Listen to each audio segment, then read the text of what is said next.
now. I had to hit it once. There we go. Now we're live. Good day, YouTube, and welcome to another episode of Beer Dweebs United. Just so you know, another new addition here to Google Plus.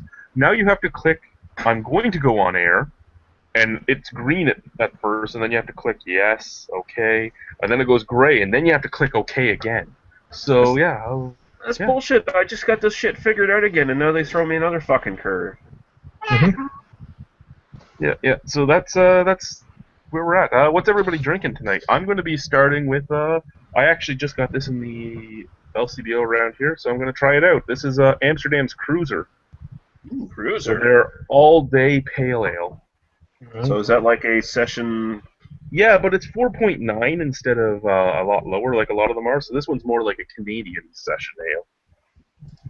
Looks like the front view from Bone Shaker. Same logo. Yeah, it is. Yeah, but the front area is exactly what it is.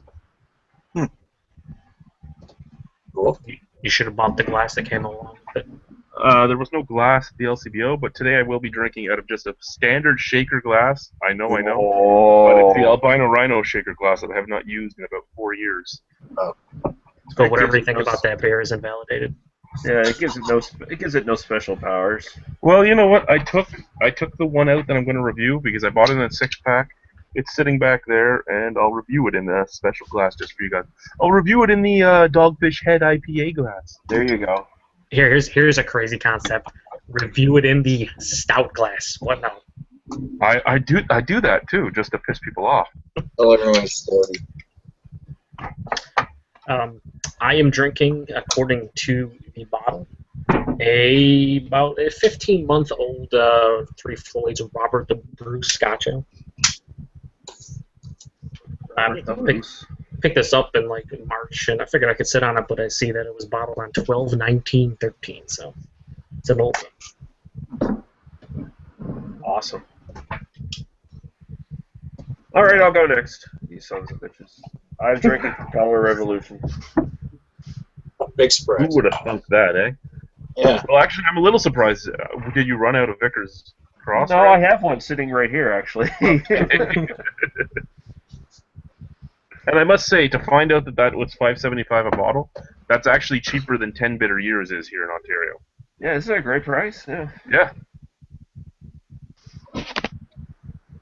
Gee, what are you drinking? Dragon's Milk. Oh, nice. And how about yourself, Nicholas? I'm gonna crack open Double Trouble Hops and Robbers. Hey, Double Trouble! We just got it in recently.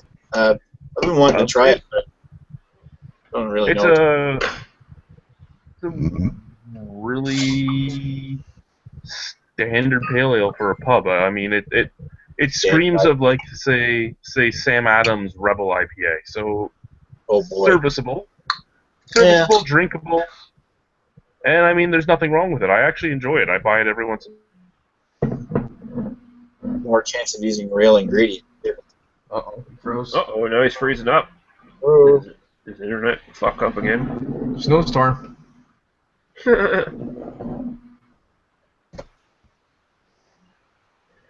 Let's see if it was just the regular kind of freeze, or did he get booted out by mistake? Because that might drop. There he goes. Oh, there he goes. So apparently, my internet is fucked tonight. We'll give it one more try if we drop it again. It's not doing what it usually does. No. Well, we fixed that months ago. Remember? When I deleted the antivirus off this computer. Yeah, Norton Antivirus. Who would have thought? Yeah. If I drop again, I'll plug in the hard wire because I'm running on the Wi-Fi tonight. Yeah, plug it in.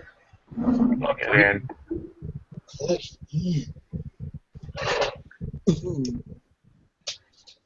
And yeah, so let's get that going. First, the stuff from the Canadian beer news, just the stupid little beer news stuff that we got all the time.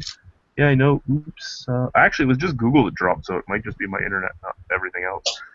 First and foremost, Smutty Nose Robust Porter is getting a year-round distribution in the LCBOs in Ontario. Great little news because that's a great little beer. Sad that it couldn't be an Ontario beer or a Canadian beer that got that year-round distribution, but you know what? Great beer, and it's worth the price it's at, so I'll buy another 6-pack of it. Yeah, it's good stuff. That's a beer that it was one of the first craft beers I ever drank back in like '09, '10. And whenever anyone starts talking about, top tier American IPAs, they go to, Founders and Edmund Fitzgerald and Black Butte and all that. But I think it's right up there. Yes, it's a robust porter, but whatever. It's still fucking American porter. Way back when Joe was below average, before he I don't ascended to the heights where he is now. What is that? Slightly below average? No, you're average Joe now. Not really. When you started out, you were probably like subpar Joe, mediocre Joe. Or just awesome Joe. And then I've fallen all the way into average. Okay, maybe that happened. Okay, so Walkerville in Windsor, Big E's home area. Walkerville Honest Loggers in select LCBOs now. Glad for them to have gone into an LCBO. Kind of sad that it's just a logger that went in because there's just hundreds of them in the LCBO system right now. But if it's the only one really in the system in that area, it might still do well. But again, a great step to see somebody actually moving forward that way. You see, they have a Thistle that apparently looks awesome. Like the glass, it's. Oh man, I got. Oh, do they have a Super Thistle glass? Oh man, I don't know. He was talking about it to me earlier, and you bought one. And apparently, it's awesome. I might have to ask him to buy me one because I've been wanting a Super Thistle forever. Are you trying to place orders? Right now? I'm just saying I might have to get him to pick me one up just because I want a Super Thistle. I don't want to spend $155 on a order of 60 of them from Zenon. Some Z stems, bro. Did a glass gasm happen here? Did he have to clean his glass twice when he got it, or? I don't think he'd clean his glass twice for a Super Thistle. It's not the same thing as a Zed stem or a Tiku or anything. It does look really cool though. Let me see if I can find it. It's not your high class wank off glass. It's your it's your. It's your just below high class. I gotta bust out one for 5 minutes kind of thing. Basically, just like that. It's his jerk rag glass. Here's an interesting bit of news for Canada. Brewmaster Vern Lamburn is leaving Granville Island Brewing. Ooh. Their beer's going to improve? Vern Lamburn is leaving his role as brewmaster after 13 years with the company. As he notes in his final blog post for the brewery, Lamburn is moving into a new career as an independent brewing consultant. He won't be going away just yet. His first consultant gig will keep him at Granville Island. Oh yay! A part-time basis to oversee the transition. Did he finally get tired of making crappy beer and he wants to be involved with something good, or is it? Oh no, he just wants to be a consultant, and he's going to be consulting his own team while the brewer assistant from Creemore flies out there to brew for Granville. Oh, they're replacing them all with pod people. You'll never see that. You'll never see the real person from Creemore again. It'll be a fucking clone. Invasion of the Brewery Snatchers. Invasion of the Brewery Snatchers.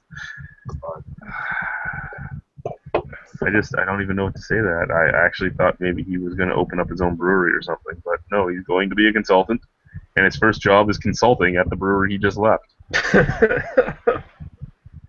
Okay then. Maybe they just don't want him brewing there anymore, but they, still have a contract to keep him employed. Yeah.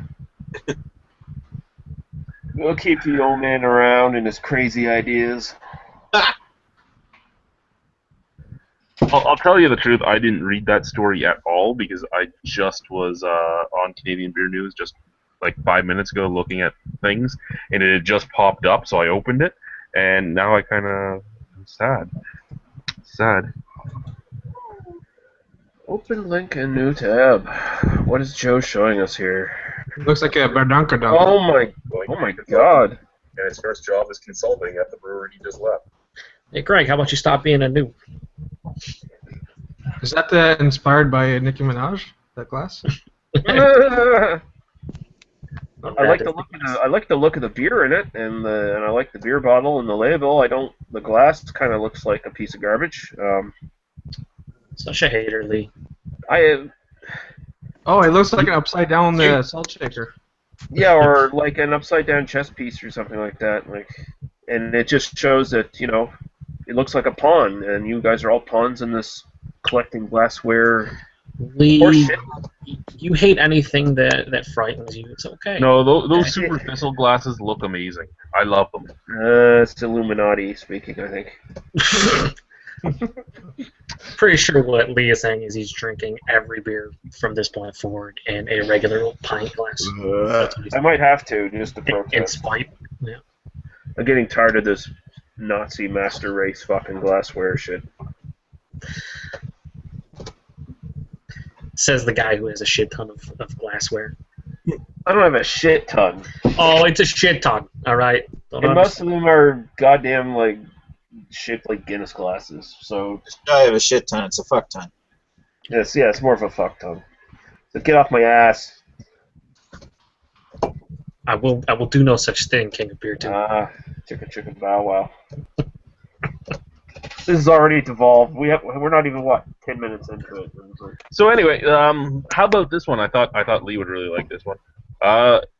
Anheuser-Busch InBev and Miller Coors starting to roll out all their malt beverages. I mean, craft breweries can make whatever they want, so why can't they, right? Like the Firewalker, which is their spicy cinnamon beer thingy. Barstow Walkers should sue their asses. They should. That's pretty terrible. Firewalker. You know what? I'd try it. If they're gonna roll out this shit, I'll fucking try it. Why not? You're such a whore, Lee. I'm not a whore. What are you talking about? You are a whorelock. Let's be clear. I'm gonna pay for everything I get. Come on now. I don't know. I think Chad's gonna be sending you some of them. Well, I'll still pay for it by drinking the goddamn garbage. It's true. He will have to drink it. So another brewery opening up in Windsor to give Big E another brewery because he's in the beer wasteland that he's in. Craft Heads Brewery has announced its launch date. It's later on this year. Craft Heads? Craft Heads. Really running out of fucking names, aren't they? Apparently they have a pretty good lineup to start, but yeah, that's a fucking horrific name if I've ever heard one for a brewery. Oh, well, maybe. What's next? The Beer Brewery? Is that going to be a name of one? No, Stout House? The Stout House? I would name my Lager Lodge? I believe that'd be the Stouty House. Let's get that. Stewed House? I'm actually excited that there's so many new breweries coming in and where they're coming. A lot of them are actually coming into places you wouldn't expect them. They're coming everywhere. They're just dropping loads all over the place. Yeah. Mm-hmm. Yeah, well, you don't. I'm determined to derail this thing very quickly, I think. Okay, for anyone that's actually watching and cares, okay, There's a lot of hate. jump into this. Hate flowing through Lee's At Great Lakes Brewery on Saturday, March 28th, from 11 a.m. till 2 p.m. is the Trillium Chapter Brewery Collectible Spring Buy Sell Trade. Basically, collectible cans, collectible bottle caps, collectible bottles, signs, posters, fucking, I can't even think right now, coasters. You can pay to get a table in there. It costs more if you're not a Trillium member.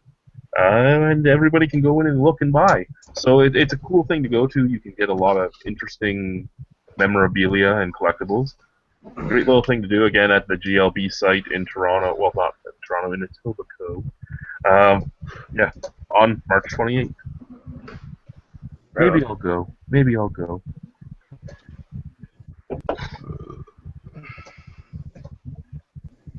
Come all the way down to Toronto?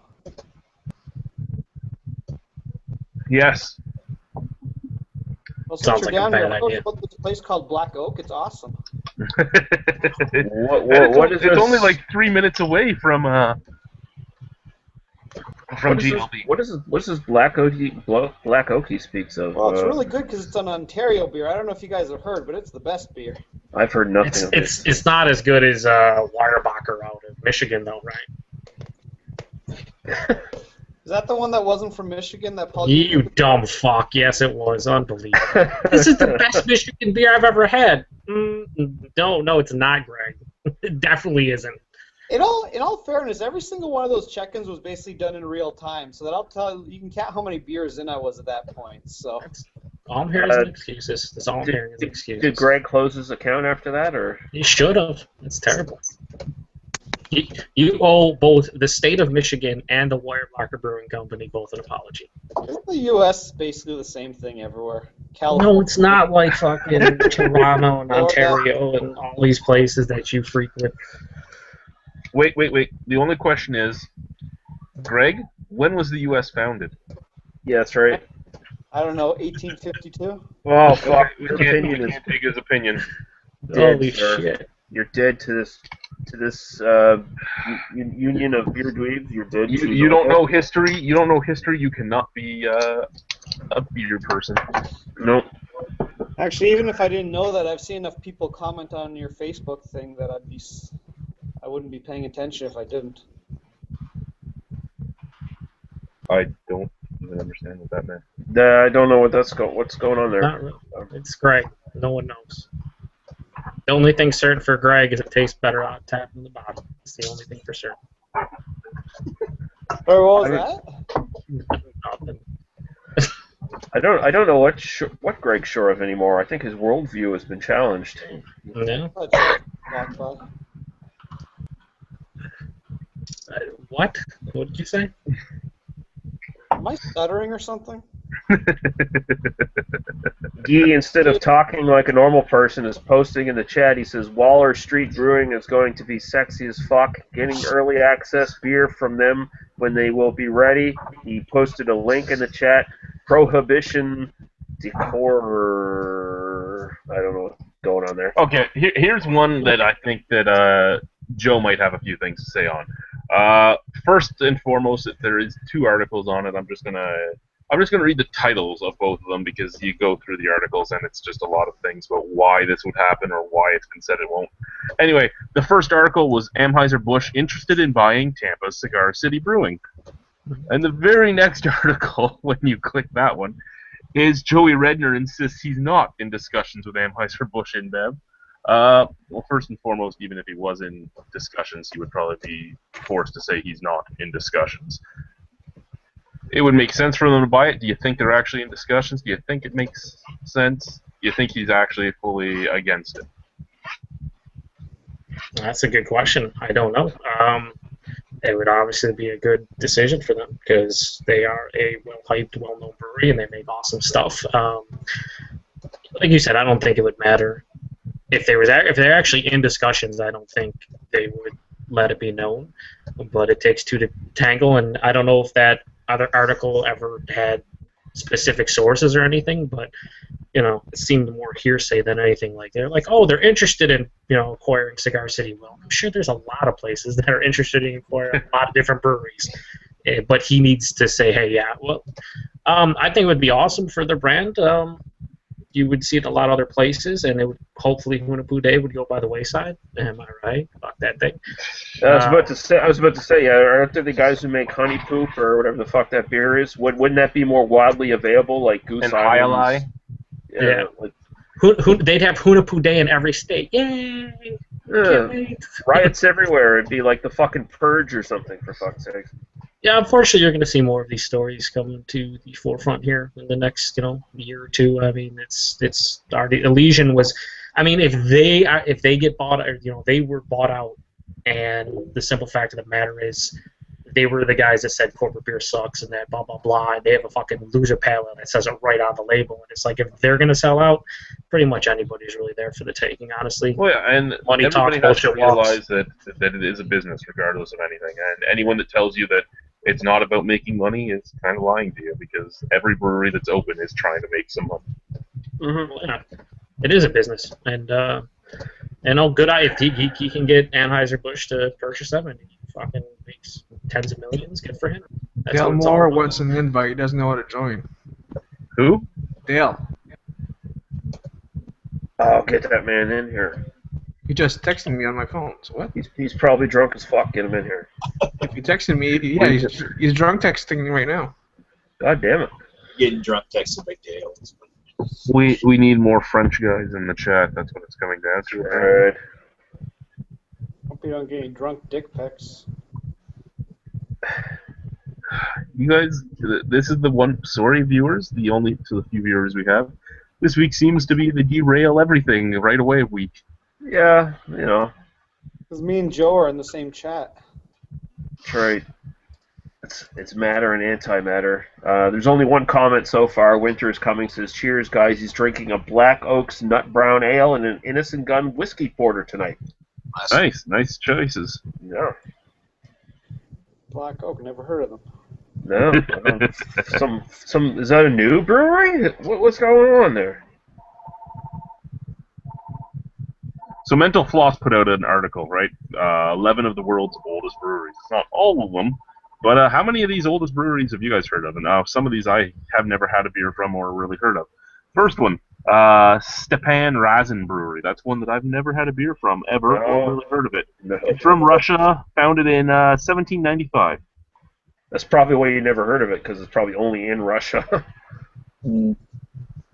It's probably not as big as like Baltica or wherever the fuck it is.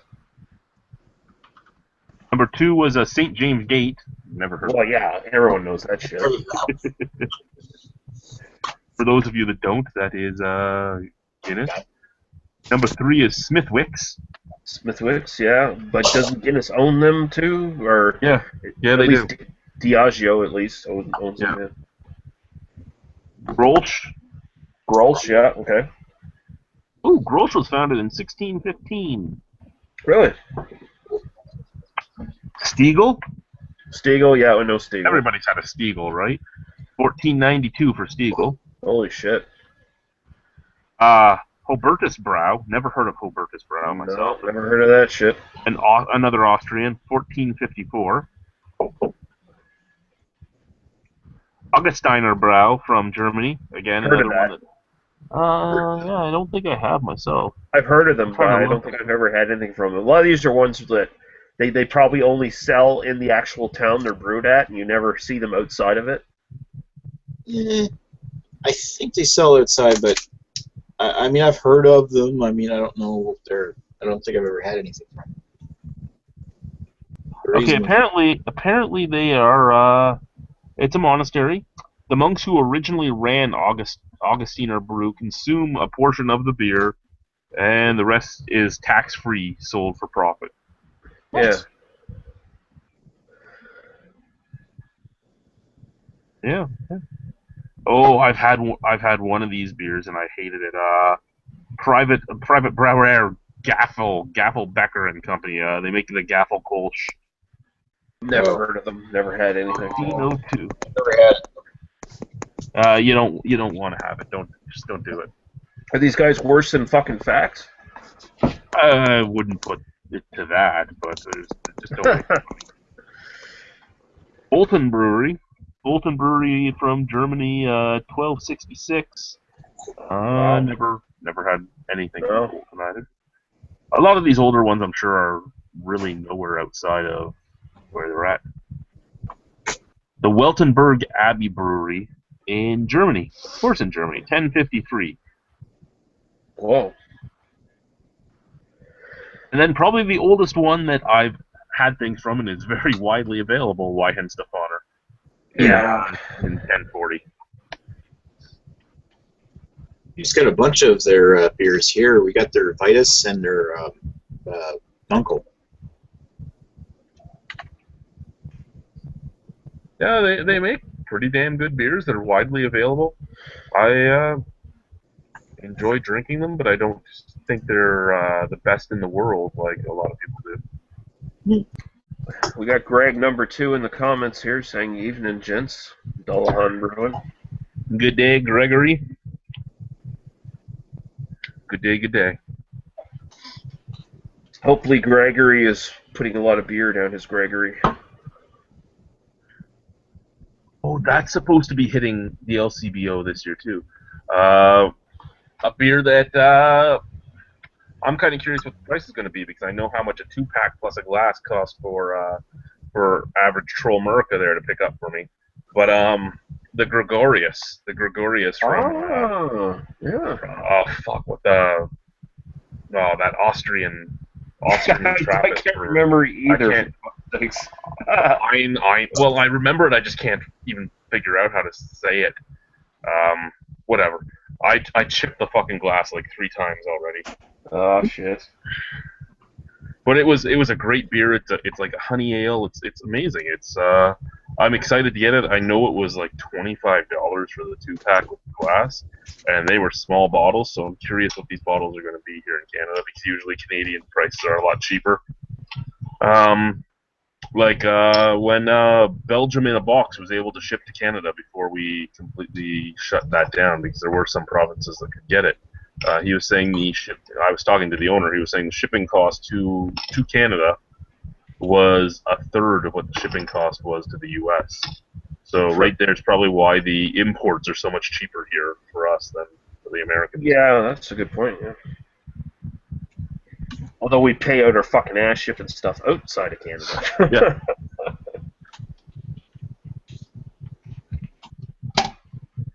Okay. There's no comments yet to talk to, so let's just keep going. Yeah. Okay, first I'm gonna read this here, and then we're gonna get into the beer store stuff, and I did send Dale a invite, so I don't know, I haven't been on them. Yeah, I don't see his yeah, okay. Anyway, so a timeline of the Brewers Retail Beer Store. So for those of you that have been paying attention to what we talk about every week there's some new things that come up in this beer store fight, and it's usually pretty amusing because, well, it's just amusing. It's hysterical to watch what's going on. It's even funnier if you're not from Ontario and not having to deal with it. But the Ottawa Citizen put out a timeline. They actually went out. They put out a timeline of everything that happened. So 1927, March 27th, Ontario Premier Howard Ferguson introduces a bill that comes into effect in May, providing for government control of the provincial sales of liquors. The bill is designed placate prohibition by prohibiting alcohol transactions except through government agencies and under government supervision, and to provide the organization of a liquor control commission. There are to be no beer parlors or other public consumption of alcohol. Beer is to be sold at cost for house consumption. The Brewers Warehousing Company Limited is formed as a distribution organization owned by the breweries. 1933. A tax on malt and hop extracts is said to be the death blow to home brewing and force beer drinkers to buy from the Brewers Warehouse Company, giving them a monopoly. And that tax has happened a couple times through our history. Yeah. 1934. July 28th, the Ontario government announces its new liquor law, allowing for open sale of beer and liquor in hotels, clubs, trains, and boats, in the hopes of providing bootleggers with stiff competition. 1948. June, the price of 24 pints of beer increases by 22 cents per case to $3.75. Okay, anyone that knows inflation or history, find out what that would be now for me, if anyone knows it. What would $3.75 be in 48 to 2015? Has it raised less than, faster than? I don't know. It's a math equation. I don't know, whatever. In the 40s, that much money would be. But that was just. It would be upwards of. Now? It'd be we can hear you, Dale. That would probably be upwards of. I don't know. At least. Okay. Maybe $20-$30, something like that. Like that, I guess. I'm thinking, because I'm just thinking back to inflation of. I've been trying to get on forever. It's just I couldn't figure it out because they changed it. You're on now, Dale. Like, if you went right to the. Can you hear us, Dale? Yeah, you have to grip your mouth. Yeah, I can hear you guys. I just have you guys on low because I'm talking to Guy. Oh, stop talking to fucking Guy. Guy, start talking to the goddamn chat. Stop fucking chatting and shit and go behind our backs. To continue, 1949, 2 new retail stores open at 280 Catherine Street and on Preston Street, Ottawa. At the time, also beer stores at 1300 Wellington, 268 Queen Street, 269 Dalhousie, and in Eastview, Vanier, All distribution is done from a warehouse at Catherine Street. So that's Ottawa taken care of completely.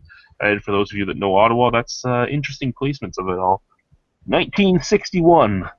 The standardized stubby bottle is introduced to help brewers cut the high costs of private mold bottles. The bottles are used about 12 times before being discarded. So and that's actually a lot less than now. I think you can get about 24 uses from a standard 341 now over the stubbies. Really? 1969. Consumers no longer have to sign their name and address on forms when buying beer. They had to do that when buying alcohol too. There was a lot of things in Ontario. Yeah, like when you would walk into your German Russian bunkers to buy your liquor. Yeah, they had a book and you signed it, and then they would see if you bought beer or alcohol too often, and they would put you on the Indian list. Sorry, anyone that's of native background, that's what they called it as slang. And then you couldn't buy booze anymore. God damn, I'd be buying from bootleggers. Fuck that shit. 1971. In January, a new regulation means that customers no longer have to fill out purchase orders for beer. And in December, the first self-service brewer's retail store opens on Danforth Avenue in Toronto.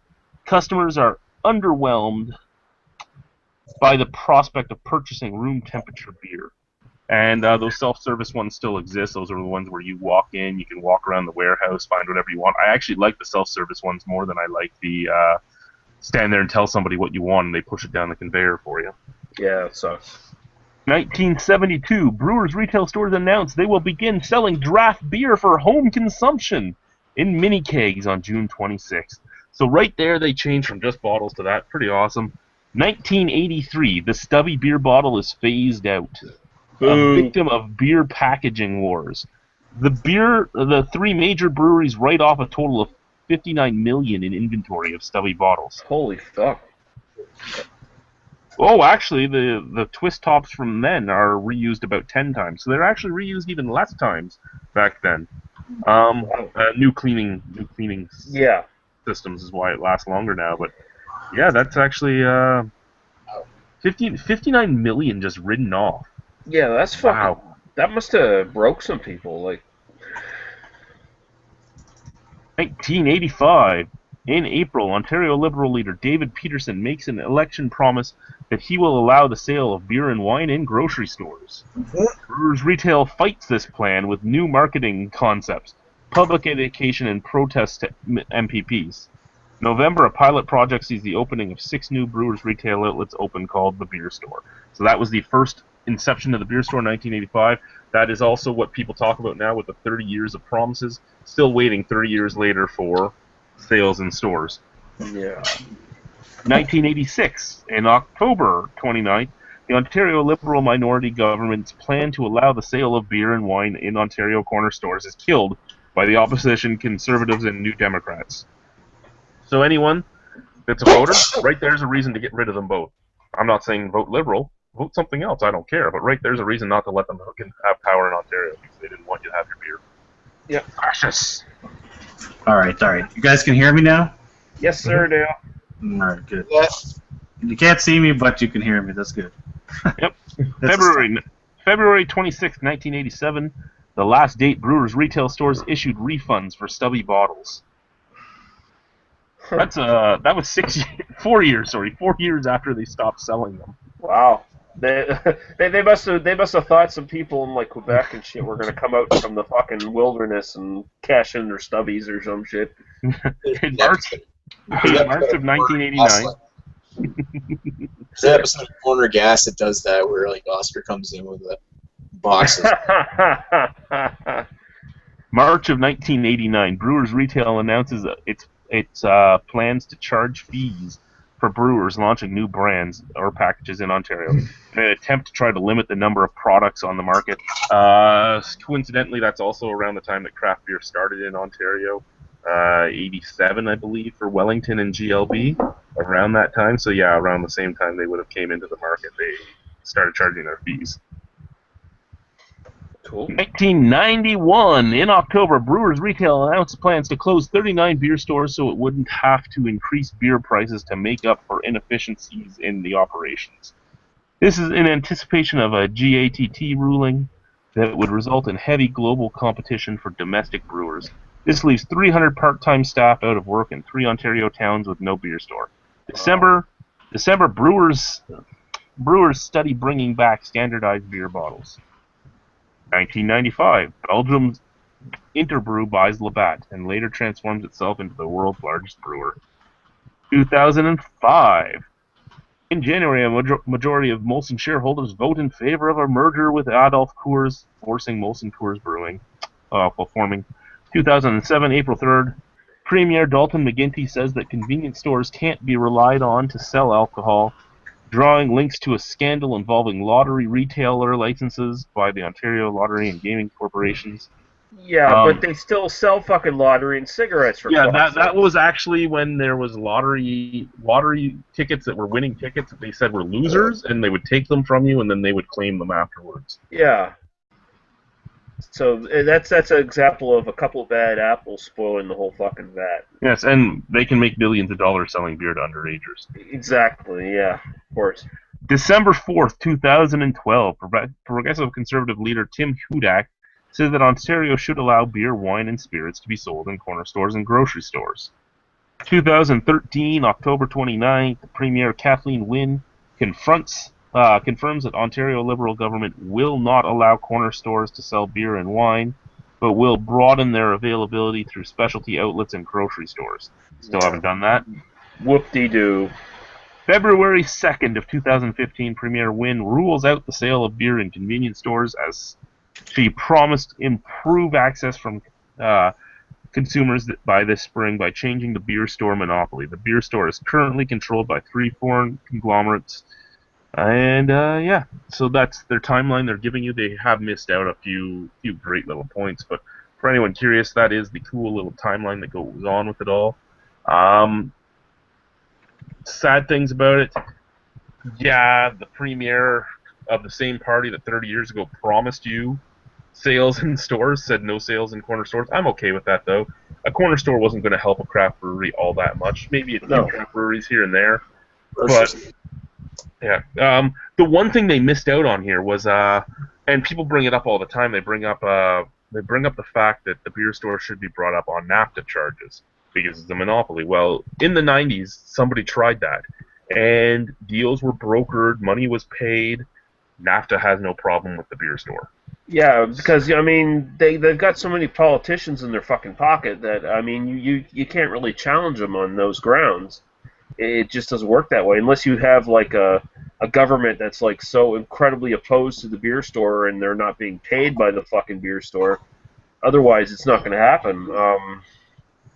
It's their monopoly is kept in place by politicians and whoever else in business that they're throwing money towards, right? And having golf games with and shit. You know, it's the same old. I scratch your back, you scratch mine, kind of shit.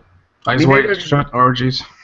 Yeah, none of these people actually care about the consumer and what is best for them. All they care about is making money. So I mean, where the money is where they're going to go. Very true.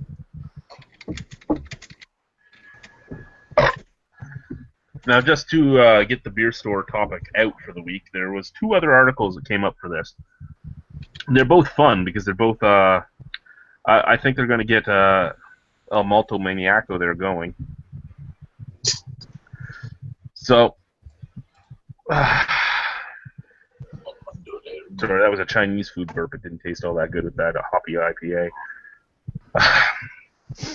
So 2 things. Number 1, Molson Coors CEO for Canada came out and said price hikes are possible with the changes to the beer store. Basically, this is an open threat. They've said this every single time people bring up anything that's going to be a change. Anytime a change happens, there will be price hikes. Yeah. You know what? Let there be price hikes. Let Molson Coors raise the price on Molson some more. Yeah. Bring that price range between a 2.4 of craft beer and a 2.4 of Canadian even closer. and see where your margins go, guys. See where your margins go. Please raise your price. Especially here in Nova Scotia, where they protect the fucking craft breweries and keep the fucking prices down for the local guys. Our prices will stay the fucking same.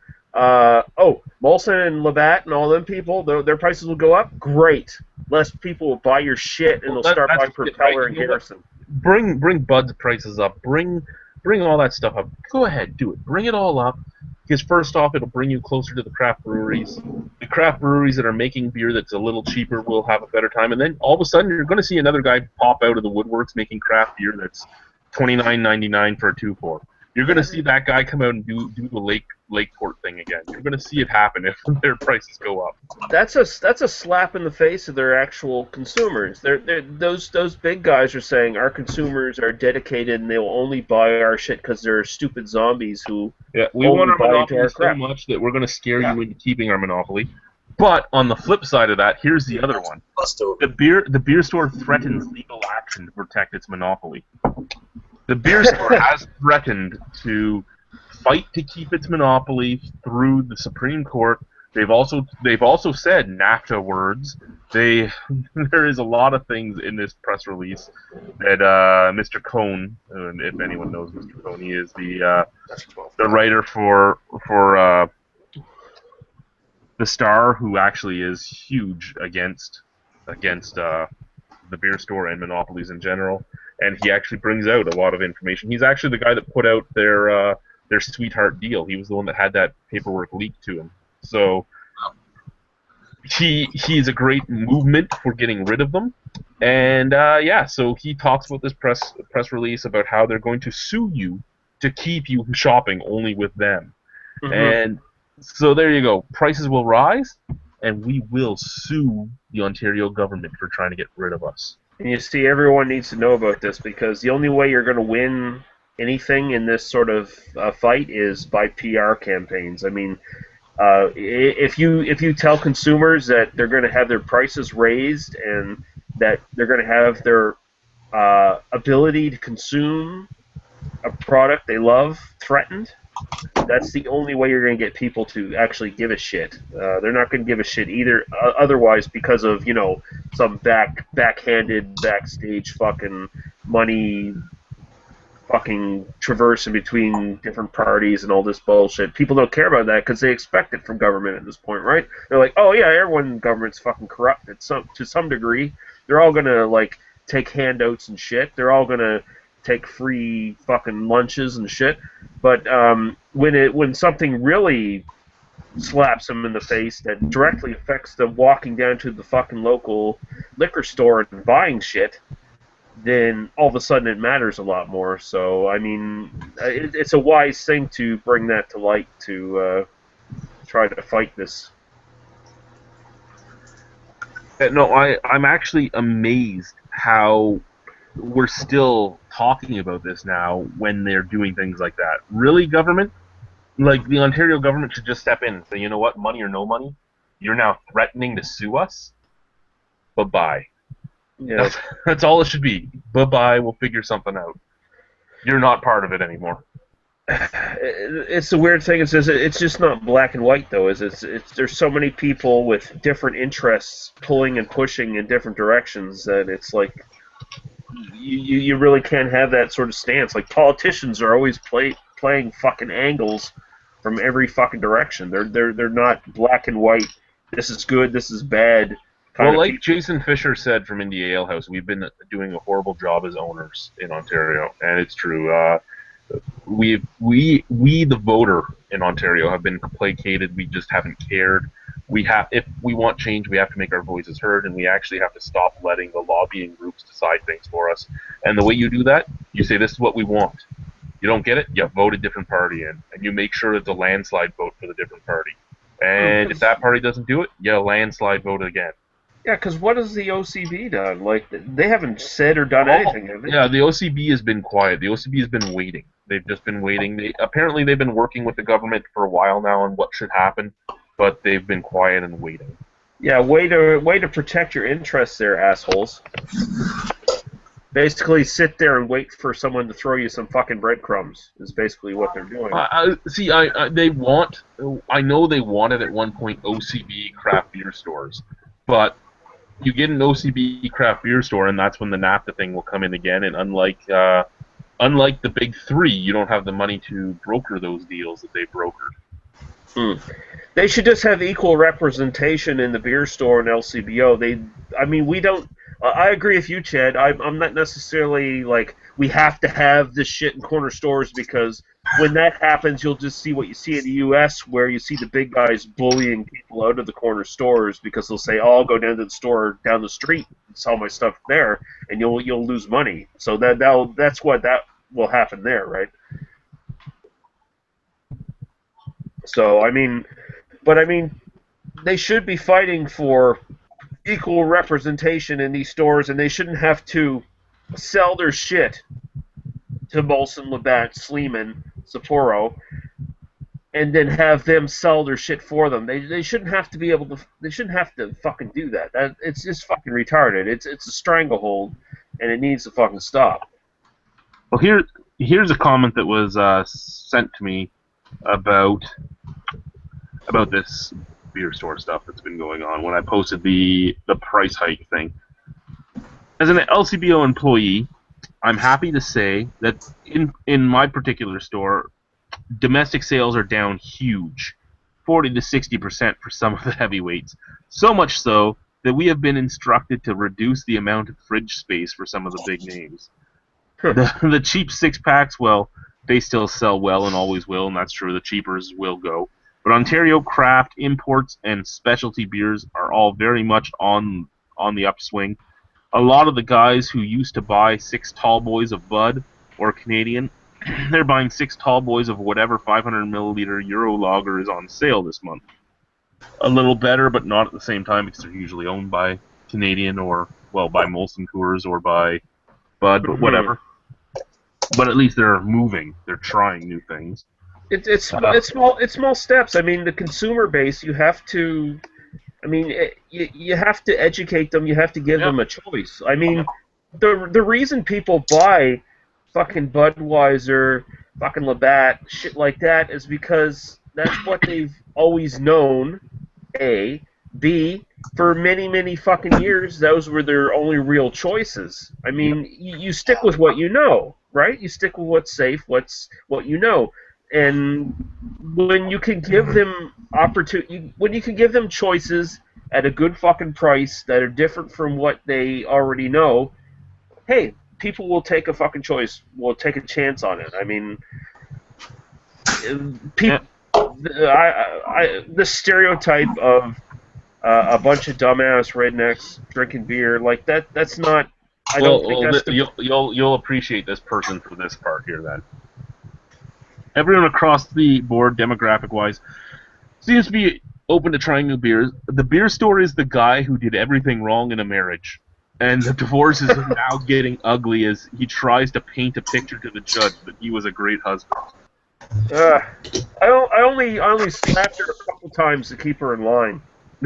Yeah, and then this person goes on.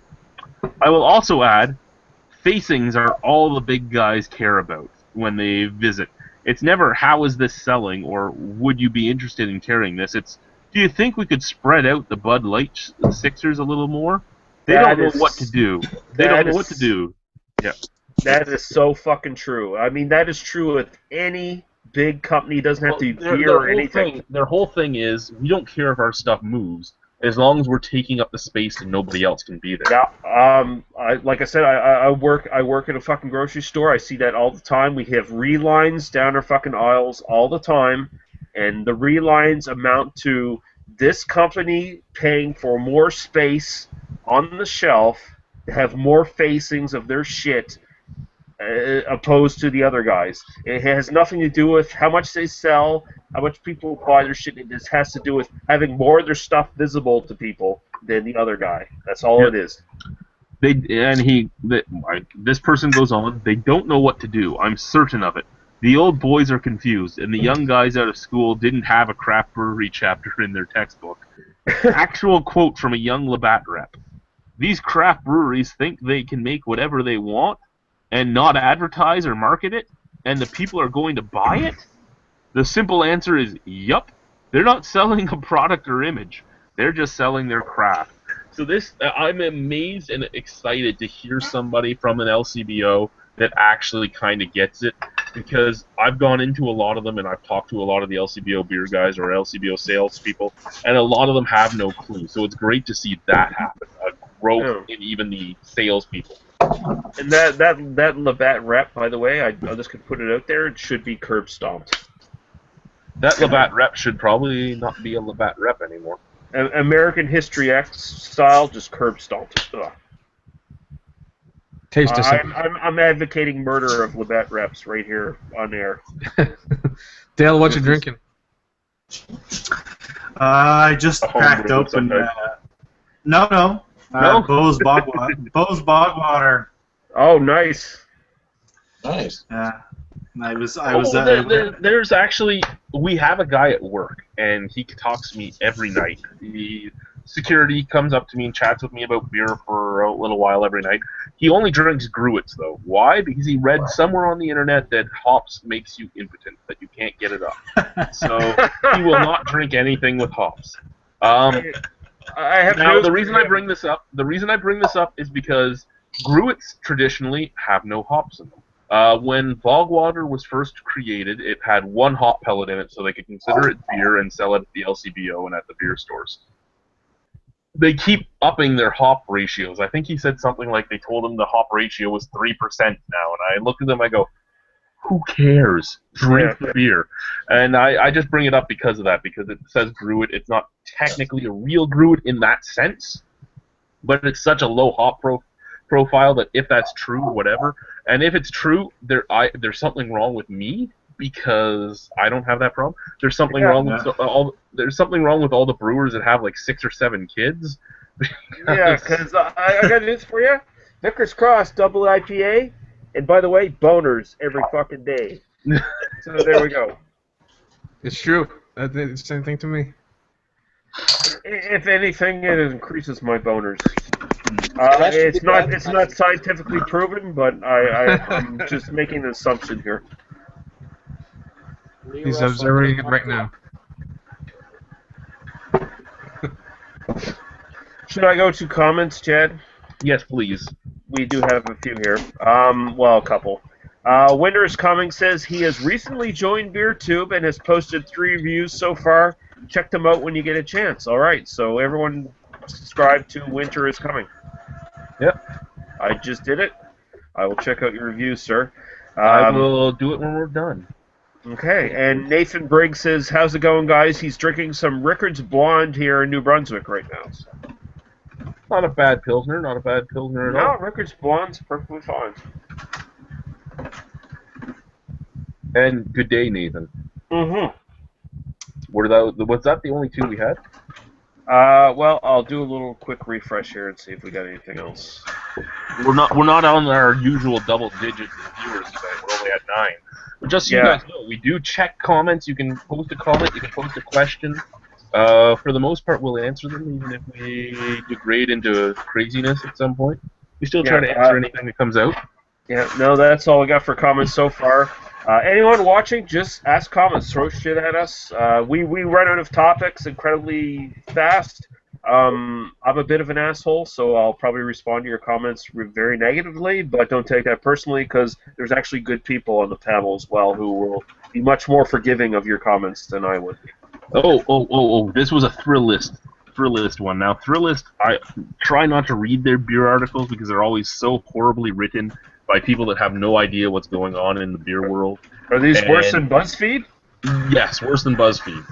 And it is a food and beverage site, so you'd think that they'd be a little better.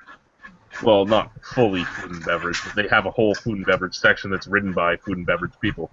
But anyway, this article is Craft Beer is Dead. Goza killed it. And Okay. it has a tombstone, Craft Beer, 1984 to 2015. This is an American site, so first off, your craft beer thing should be like 1979, 1975, Yeah. when Anchor came into being. Yeah, Anchor, and then Sierra Nevada, then Sam Adams. That was pretty Yep. much the progression. Anyway, basically he says it tastes warm. It tastes like spicy sweat. Cold. It tastes like cold sweat. And then he goes on about how much he hates them. It was a glorious. I'm just reading highlights of it. It was a glorious revulsion, and now it's over. How is that the death of the craft beer movement? It's just a recreation of a traditional fucking style. There's more beer out there. Drink that beer. Don't drink Gozes anymore, asshole. Yeah, exactly. Maybe he should brush up on his history. Yeah. However, I think the Duchette wrote the best comment I've read about this thing already. And Duchette was, Gozes aren't really overly salty, and he's right. I've had a lot of them too, and there are a few that are done overly salty, and they're not done really right, but whatever.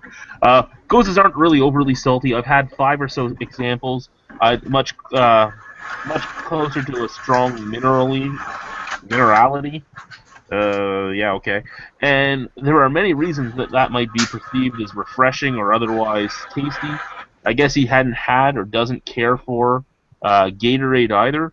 The fact that the most he gets from this is a spicy sweat tells me, A, he's looking for clicks, and that's what he's looking for, let's be honest. Yes, of course. Yeah. B, he has a very uneducated palate. I'd hope he doesn't, because he's written a whole bunch of beer articles, AKA but stupid. that doesn't change anything. Ridiculous. Stupid.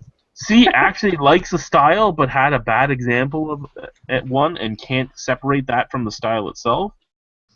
D is not a beer snob, or E, all of the above. Overall, 0 over 10, wouldn't read again. Exactly, Aaron. Awesome comment, sir. It just. Oh, go ahead. Sorry. No, go ahead, Joe. I was just gonna say it comes down to the guy doesn't, for one of those reasons, or he just doesn't like the style. So craft beer's dead. Cool. Yeah, this is some BuzzFeed bullshit. Like, why anyone would take this motherfucker serious is beyond me.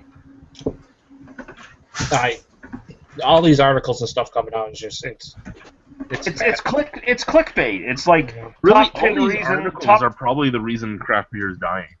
Here's a cool thing. How about we never bring up any of these fucking stupid articles on BDU ever again? I am in favor of this, Joe. It would bring my stress level down quite a bit. In all honesty, here's the problem. If we don't bring up any of these articles ever again, since we do this weekly, there's a little bit of things we can talk about. We lose out on a lot of things. I'd rather have Greg perform fellatio live on the owner of Black Oak than fucking have one of these articles discussed. I don't know if Ken would be up for that. It doesn't matter if he's up for it. It's going to happen. Yeah, that's what I'm saying. Or he could just do it on one of the many bottles that I'm sure he has in his stash. Either way. Okay, so Chad, you say, okay, if we don't do these articles, we won't have a show. I argue I'm that saying if we don't do these articles, our show will have a lot less topics per week. Well, let's look at it this way. I argue that our show will be done in like 2 hours or less, and it'll be a very concise, entertaining, informative show, as opposed to going 5 fucking hours with lots of bullshit about nothing. And talk about bullshit about nothing, here comes Ewart to join in. Man without a cam. The funny thing is that I'd rather fucking examine any beer in the world than have to fucking listen to another one of those dumbass articles, because they just keep on popping up. It's usually 1 per week. Next thing you know, it'll be 2 per week, and then next thing you know, it'll be fucking 18 per week, and all of them are someone's opinion, and usually it's a stupid opinion. So. And it's all clickbait. It's just design. It's top 10 this, top 10 that. It's for stupid people who want to be entertained by stupid shit. And we are the dumb ones that fucking discuss it. And yeah, well, I know, whatever. Whatever. We get roped into discussing it by Chad.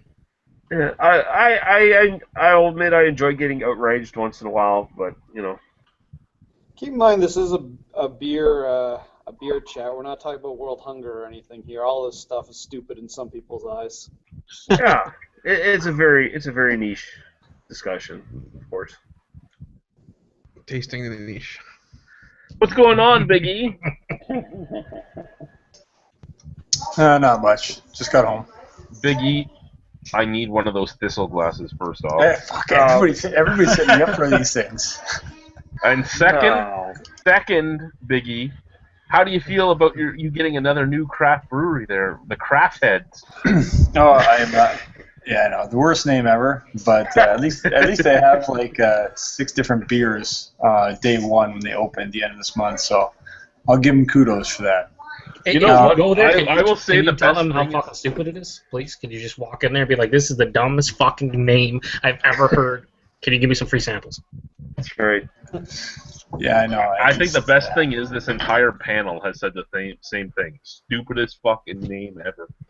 Actually, no. It's actually outdone by another brewery in Windsor called Brew. BREW. That's it. I swear to God. It's like wow. Wait. What? How many breweries are in Windsor now? 4, with a 5th one opening later this year. Is it officially no longer a wasteland? You have me. No, it's a wasteland considering what they're carrying, and you know. Yeah. And the names of the breweries. 2 of the fucking names of the breweries. Muffin. Stupid. You know, I was actually saying earlier today, Walkerville's Honest Lager hitting LCBO shelves. It's great to see them actually expanding. Sad to see it with a lager just going to the LCBO shelves. What's so honest about it? It honestly sucks. It honestly sucks, yep. Fair enough. I'd much rather see them IPA go out, or even their they had a coffee porter and a milk stout. I mean, those things would have been interesting, but yeah, I've had a couple of their beers, and they make some good beer. They do. Yeah, I mean, it's drinkable for sure. I wouldn't call it incredible, but I mean, it's a good start. I'm not saying incredible, but good beer is good beer, regardless of whether it's incredible or not. That's true. That's true. I got that Scotch ale too to go with the Thistle. I'm gonna probably crack that tonight. Let you know how it goes. That Scotch ale looks good. I like that. I like that in the picture. I don't like the Scotch glass, but I like. Well, the Thistle glass was actually supposed to be a Scotch ale glass. Yeah, that's a bunch of bullshit. I don't believe it. I think some of these places should fucking brew an English mild. It'd be like Daniel Harper's Wet Dream and give him a fucking reason to actually go over the border into Canada. Yeah, I'll tell you. Bose mild. Anybody have that? I actually really like that. I just Bose had that mild. Yeah.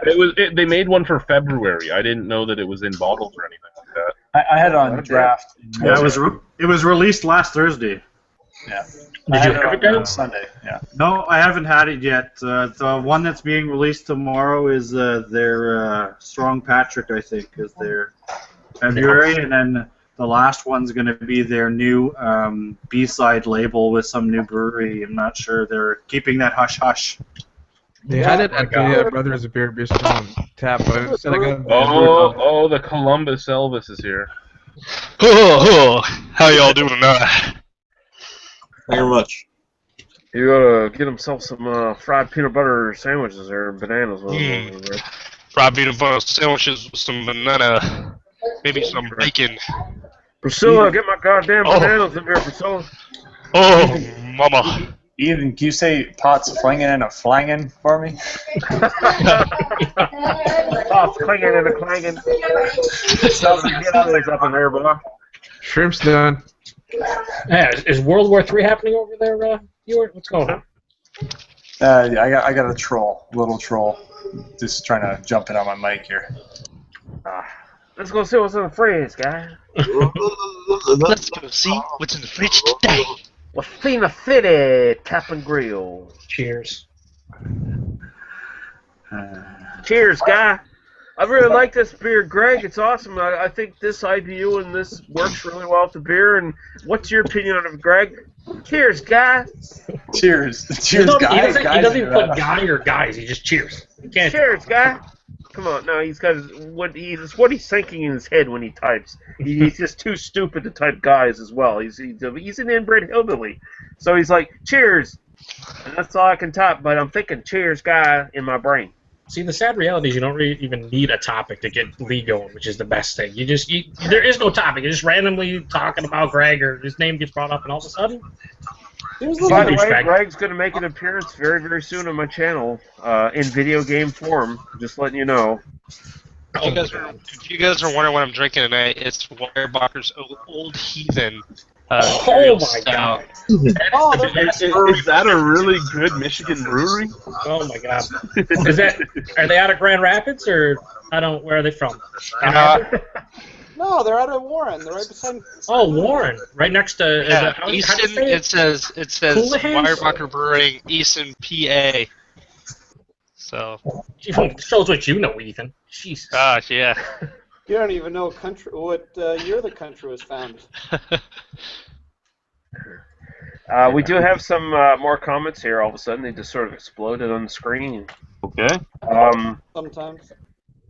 Okay, Hearthstone17 says, "Hey guys, chilling here, listening and enjoying a nice drink of Shipwreck IPA from BC." Well, first off, cheers back to you, and second off, the only Shipwreck brewery I've ever heard of was the beautiful one in Maine, isn't it? I don't know. He says from BC, so I don't know. Maybe he's talking about the era before Christ. What was that? What's Pugsley's brewery? Isn't that Shipyard? Yes, it's Shipyard. Yeah. Pugsley's Shipyard? Yeah. Yeah, Shipyard's in Maine. Yeah. I take back. I've never heard of Shipwreck. I thought Shipyard when I heard Shipwreck. Yeah, to be fair, this might not even be the brewery. It just might be called Shipwreck IPA from BC, from some other brewery. So who knows? Beer Zircadian says, "Hops give him a boner." Well, that's good to know. That is Probably good to know. why he reviews them on his channel by eating them. Greg Bylog is on here for some reason saying, "I'm just commenting because I love to hear my thoughts in Lee's voice." That is very, very strange, sir. Greg, if you had an original thought of your own, I would be with you.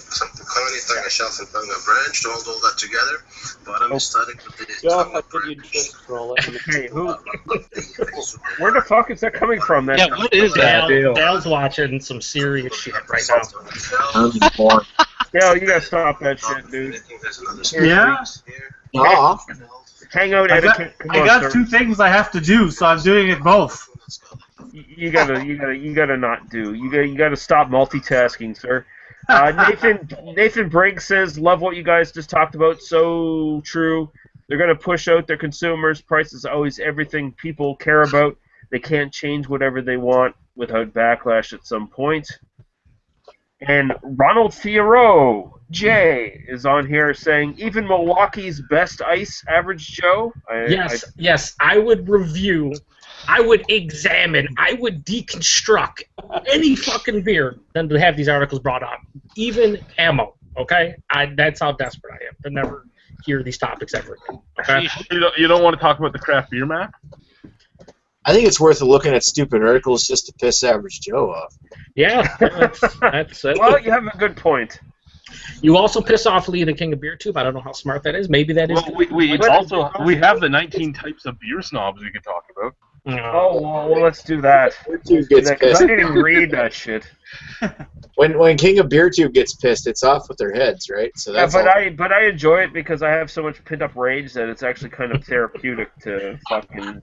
It gives Lee a release. Therapeutic release. Release all over this chat, neck, mouth.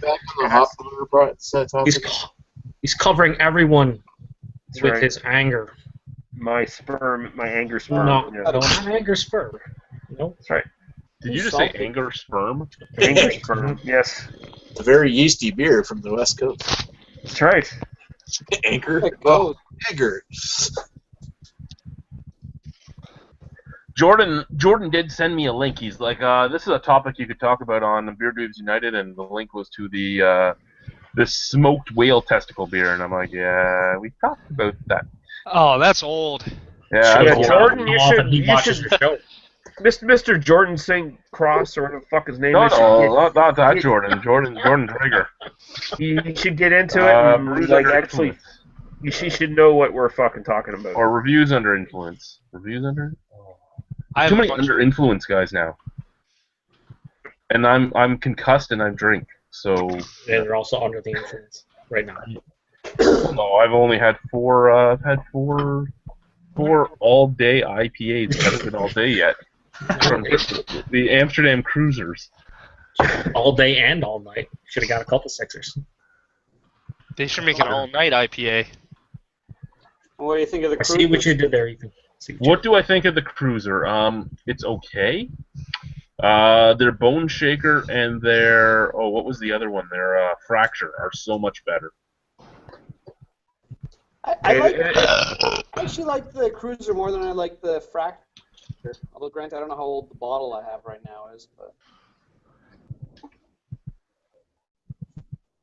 But then again, I bought the cruiser directly from the brewery, so I don't know how long yours has been sitting in an LCBO warehouse or not, because I imagine it's one of those that'll deteriorate. I don't even know if they have a bottling date just on the bottle or not. I think they do, but they make it very difficult to read, even for somebody with good eyesight. Listen, guys, that really chaps my ass. I can't see the damn bottle on date. I'm not going back. I'm not buying their stuff. It's just the way it is, guys. I'm sorry. I'm not buying their things. They don't give the bottle on date. I'm going to stick to, like, Wasena City Tap and Grill, where everything I know is fresh and steel driving man today, guys. Okay, see, I get and I don't get the whole argument there, okay? I want to know when my stuff is bottled, but at the same time, one way or another, if you want the brewery to stay open, that beer has to sell, regardless of how old it is. So it's nice to know it, but it's like that little old 97-year-old Italian lady pulling every milk out, looking for the one that stayed good the longest. It's just a milk maiden from fucking Clerks and Clerks 2. Yeah, that's going on. Kevin Smith's mother. Typically, either don't buy the beer because it doesn't have a date on it, you don't feel comfortable, or buy it not knowing and not caring. It's one of the two. And let's be fair. How many beers does Greg buy anymore? Because he just has people send him fucking beer all the time for free, and then he bitches about it. So I mean, well, that's what I was gonna say. He will say that, but like, I'm never gonna buy this beer again. But either add it sent to him, or he'll be like, unless someone wants to send me another one, I'm okay with that. Can we all agree just unanimously that Greg's a piece of shit? What the hell? No comment. No comment. I agree with myself at least. I know, I agree with you, and I really think that Greg's beer review guy is really awesome, though. Like, really awesome. That guy. Favorite beer tuber. He is the favorite beer tuber on Beer Advocate, if anyone cares. Me myself. Well, that changes the opinion right there. That changes. Just the whole so everybody knows, this is a panel show, and I do not support or advocate anybody else's opinion other than my own. That's good. Just I'm pretty sure you hate like 98% of the beer tubers out there. Not that Greg is ever going to watch one of these, because he's a fucking insular piece of shit who only cares about his own fucking videos. Yeah, that's true. Hey, Chad, I was going to say, I was about to say, changing the subject, I just had a bunch of news articles beer related tonight. I'm not going to do it right now, but I mean, just like you know. You're not going to do them at all, Ethan. You can throw anything out you want, Ethan. Well, I actually have them prepared in a professional format. Because there's nothing very professional here, Ethan. If you have not noticed by now, how many weeks have you been here, sir? Too many. I really hope that Jay hops in the chat and that your little picture is right next to his just to compare mustache. Yeah. No, I will admit my mustache is pretty weak compared to some. Here's the best thing, okay? Ethan sends me a message earlier today. He goes, "I can't get there till 10 tonight. Can I get an invite?" I'm like, "Yeah." He goes, "I have some topics if you don't mind." When have I ever minded? It's a beer chat. Yeah, I know. I just don't want to be like anything over. I don't want to be like. Let's talk about it. I didn't want to be a dick and just be like, just talk all fucking night. If you had not noticed, Ethan, we only have about maybe 4 topics at the most, and then we just kind of devolve into bullshit. So if you could throw more topics in there, it's all very good. You guys don't even know. I spend my whole day looking up shit on the internet of different beer related shit or anything to bring up during Beer Dweebs United. So well, then contribute, motherfucker. Here's my only put that much effort into your mustache, it would be a lot better. Here's my only complaint about the Cruiser. For me, just a little too light and a little too see-through. But that's just my visual appeal love.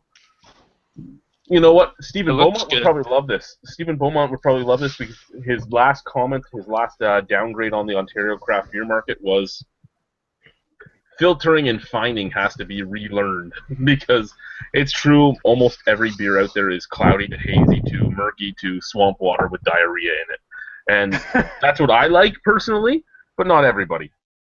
You know what? That's the shame about the old the Bone Shaker too. Is nowadays it's filtered as hell. It's basically see-through. But used to be when you could only get it from the brewery, it was like chunks of whatever were floating in your beer. Most people thought it looked disgusting, but it was great.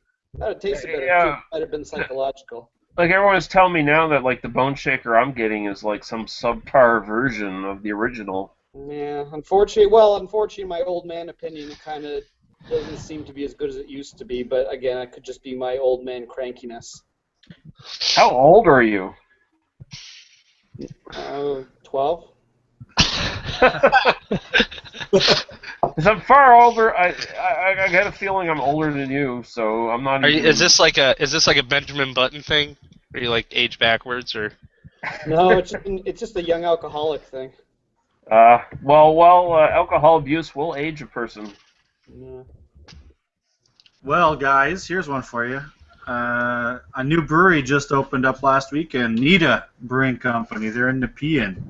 So I'm going to try and make it out there. They have a pretty big system. It's like a 10 hectoliter or something like that, 2 glycol units, stuff like that. So Wait. First, did you just say 10 hex is a big system? 10 or 20, I'm not 100% sure. I'm just being a dick. That's all right. Here, I'll look up the information for you. Yeah, I actually read about Nita, and that's their brewer or their owner's last name? Yeah. Yeah. What did they have so far as a lineup of beers? Basically, they have an IPA, obviously, a pale ale, and then they have this one that's called Pucker because basically what it was it was supposed to be their IPA, but something went wrong in the system because don't say it. Oh my! It's a new system. Fucking king of the fucking forest. Fuck them. They're off. They're done. Dark Horse from Ottawa? Is that Ottawa Dark Horse. Fuck Ottawa Dark Horse. So it's an extremely bitter beer. But aside that, they have some lagers they're going to be making. Also, I've been to a few of the new ones. Recently, I've been to Dominion City, Broken Stick. Broadhead is coming to my beer festival.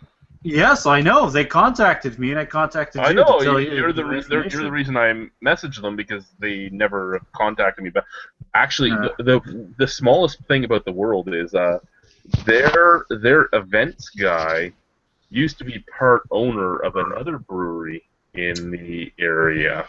So it's interesting. I don't know if he has anything to do with that brewery anymore or not. I don't know. I know one of the brewers is Josh, and I also know that Turtle Island and Hogsback also contract brews out of Broadhead. Yeah, and that's the events guy for the guy that now works events for Broadhead was the owner of one of those two breweries. That's all I'm going to say. But if you guys are ever in the area, Dominion City has a pretty good lineup. Their Earl Grey Marmalade beer is a fantastic saison. Oh wow, that sounds interesting. And they also they brought another one, a Black Wit beer. So I don't know how that one is. It's called like Black Kaboo or something like that. Well, my intention is to be back home to visit my family in July, and I don't think I'm going to have my kids with me, so it might be a brewery hopping. Well, if you do have your kids, you can bring them to my house, and I'll get my wife to look after them for us, and we'll go. Well, Black Wit doesn't sound too weird. I mean, you got your Dunkelweisses and stuff like that. Yeah, it's basically just going to be a Dunkelweiss. What else? Broken Stick. They're kind of really small. They only have an IPA and a pale ale. If you want to taste, my urine, my butthole, and the things I did to women in a stream, you can go to the Pakenham Brewery there. What do they call themselves? Cartwright, yeah. How did you know that's what I wanted to taste? They're not open yet. So what you're saying is that they should make a beer called the Albino Chronicles. Yes, because I did a lot of things in that spring. I would drink that. A lot of things. Should we go to comments here? Yes, go to comments. Okay, in regards to what was it, the Shipwreck IPA, that is from Lighthouse, Okay, apparently. I've had one or two beers from Lighthouse. Okay. Okay, and Craft Beerhead says, I recently moved to Canada. He's in Winnipeg from the UK. He just wondered, are there any decent brews from Manitoba that either of you have had? Forked River is the only one out of there. No, there's a couple. There's a couple in. Here's the thing, craft beer heads. If you're still here, I don't know if you are or not. First and foremost, you went from a craft beer mecca to a craft beer wasteland. You're actually in a craft beer wasteland. You really are in a craft beer wasteland. There's like 3 or 4 craft breweries in Manitoba at the moment. You have Farmery, which is contract brewed in Ontario still at Muskoka. They were on Dragon's Den, and they won a Dragon's Den pitch to start up a farm that was it's supposed to farm the malts and farm the hops. It's supposed to be a destination resort. Their lager is fucking garbage. Their lager, you know what? I'd rather drink a Bud. I'd rather drink a Canadian. I'd rather drink a Coors. I'd rather drink any of that stuff compared to their buttery fucking shit lager, which is brewed at a reputable brewery. So it's kind of weird that their lager is that weird compared to what is even brewed at that brewery. Then you have Half Pints. Half Pints make some good stuff. Their stout is pretty good. When I say pretty good, though, it's mid-range to lower upper range. Like nothing spectacular, nothing that's going to blow your mind. But Half Pints actually make some good beers. Fort Garry, I've had 3 or 4 beers from Fort Garry. Fort Garry is from Alberta. No, what is it? No, Fort Garry Brewing Company is in Manitoba. Just a sec. I got a can of their dark ale. Pretty sure they're Alberta. That's what this area here, it was like a beer wasteland, like I want to say 3 or 4 years ago. It was like nothing around here but just probably Dogfish Head and Sierra Nevada, and then like, a year or 2 later, it was like boom, like tons of craft beer stuff coming out from everywhere, every direction. Fort Garry Brewing, Winnipeg, Manitoba. Yeah. Fort Garry. Refuted, sir. I'm on their website. I'm looking at their address. This stout is pretty good. I'm just going to say that. Fort Garry has, I'd say, of everything in Manitoba, if I had to choose something in Manitoba, I would go with Half Pints. And then Fort Garry, and then I would drink anything before I drank Farmery. You also have, actually, technically, you do have another craft brewery there. I say technically because they're not really craft brewery to most people's standards. But you also have Minhas. The Minhas have a brewery in no, that brewery's in Calgary. Never mind. But yeah, so you have those 3. You have those 3. There's another one that's supposed to be opening. Whether or not it ends up opening, who knows? But yeah, of the 3, you don't have much choice. I don't even know what your beer selection is after that. I know you had Stiegl Radler before Ontario did, and that was a fairly good beer, even though it was technically a macro. But yeah. Sounds like Manitoba is like the Prince Edward Island of the Prairie provinces. Yeah, it's special. Oh, you're right. Fort Garry is Manitoba from Winnipeg. That's right. So you're refuted, sir. We've already surpassed that. It's time for you to leave the chat. You have been embarrassed.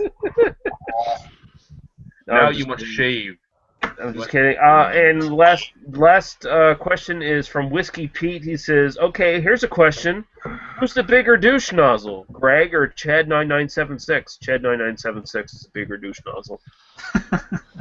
Again, you got to specify which Greg. There's too many of them. Greg's beer also, reviews. You have to specify which Chad, because just putting numbers after it doesn't mean it's not me. Chad, I just said Chad 9976. So if there's any dispute there, which Chad it is, then it's your own personal mental disability. You mean the author of Stouts and Porters? That's right. That the guy who wrote that awesome book I'm going to be reviewing here, sir, soon. That is, it's revolutionary. I'll give you that. I assumed all writers of beer were the most upright and studious and forthright people. Yeah, absolutely. They always know what they're talking about. Any beer writer, all of them. My mind was blown. You know what? I've read so many beer books, and of the beer writers that are still around, because Michael Jackson isn't really here, there are like 4 that I actually still would take their things seriously, and that's Stephen Beaumont, Morella Amato, uh, Jordan St. John, because as a beer historian, he's great at what he does, and then Garrett Oliver. Garrett, yeah. And Stephen Beaumont does the introduction to Porters and Stouts. And I actually want to see your review on that, because I am amazed that he's even part of that book. But then I get amazed. I get amazed when I'm in a conversation with either Jordan or with Steven, and then Chad Palens shows up on their spool and says something.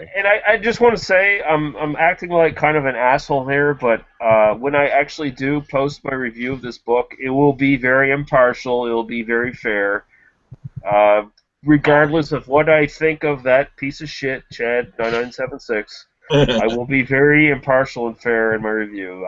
It's not going to be a fucking hate crime on Chad or anything like that. So. I have a pile of books over there that I've thought about doing reviews for, but I don't think anyone will care to listen to me. No one cares to listen to my beer reviews. Why would they care to listen to me talk about books? Everyone cares about what the albino rhino says. I actually watched both of your reviews today, Chad. Your golden, or was it the blonde lager, and then the I don't remember what the other one was. Purple St. Bernardus. Oh, the blonde. Yeah, the St. Bernardus. That's right. The blonde lager. My only problem with the blonde lager is the price it brings out. Yeah. It's not a bad beer, but yeah, it's just your average Euro lager. Why would you buy that over something that's cheaper? Yeah. Yeah. According to Ewart's best friend and one of your loyal viewers writing on your parade, it's going we to actually change the face of micro brews.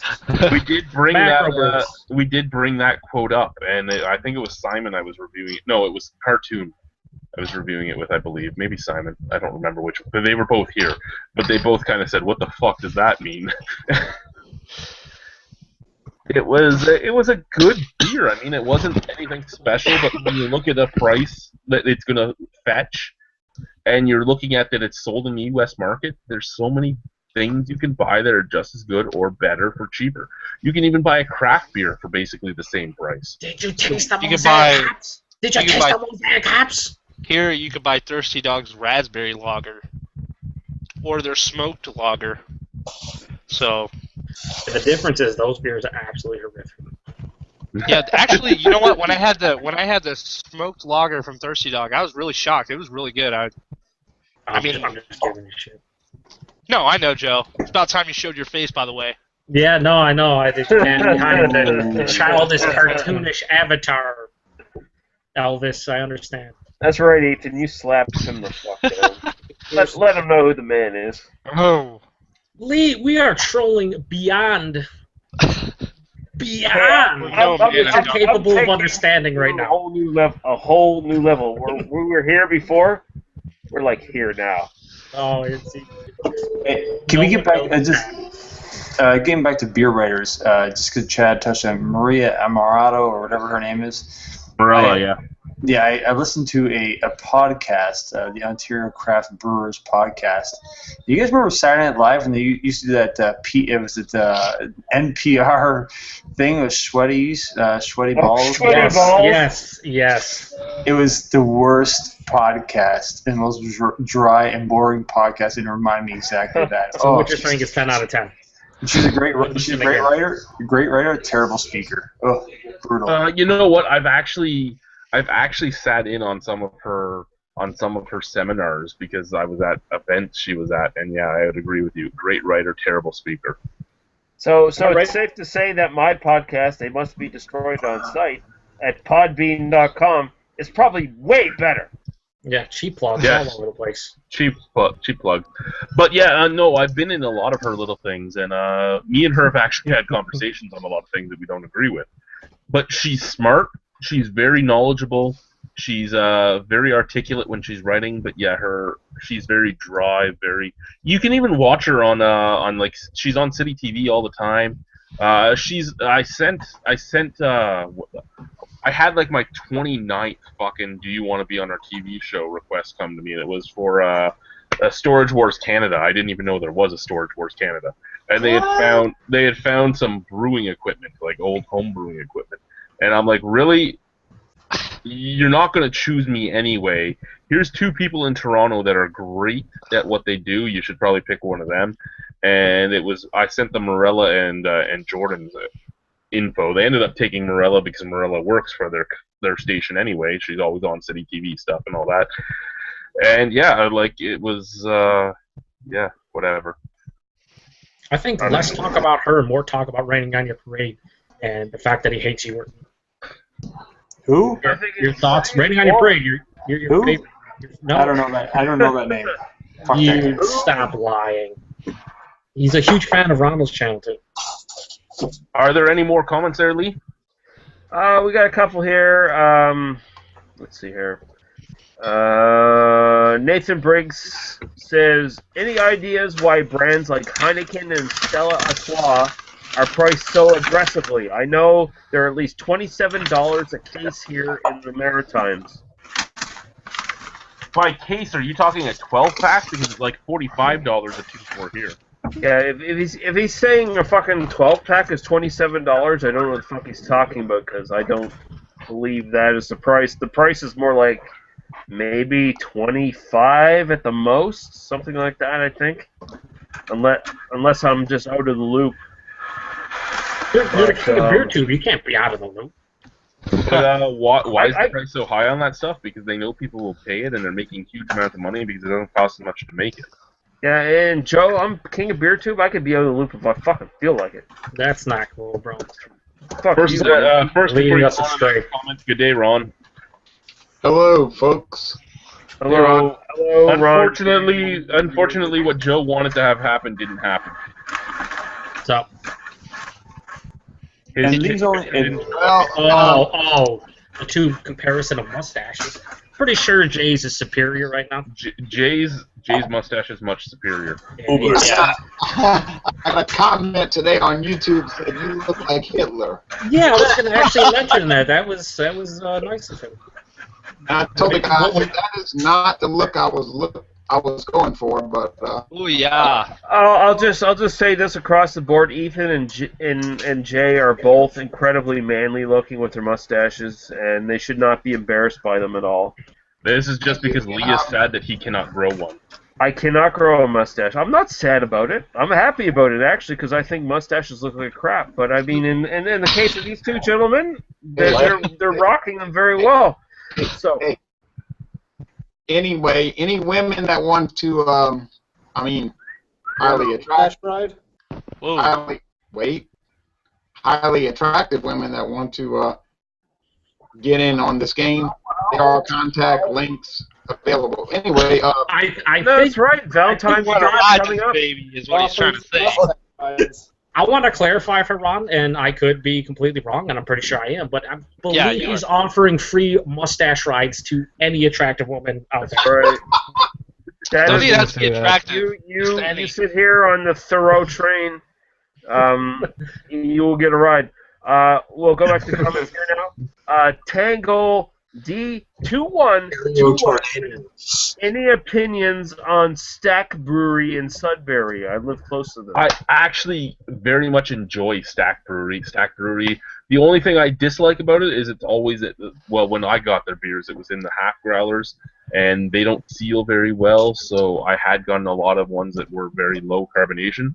But every beer that Hunter brought to me from them was actually very well enjoyed. It looked like they have a pretty good lineup on their website. And the final comment is, winter is coming. Is the Smutty Nose Imperial Stout worth the $9 the LCBO is asking for it? You're asking if this one's worth the $9 they're asking for it? Mm-hmm. I haven't drank it yet, unfortunately, so I don't know, but I did buy it to review it. I'm not in Canada, but it is worth it. Yeah, I've seen quite a few people review it actually lately, and some in Canada, and they seem to enjoy it quite a bit. That's interesting that it's $9. I picked Paul up a bottle like 6 months ago because he wanted it, and it was $4.99 here. Yeah, I saw his.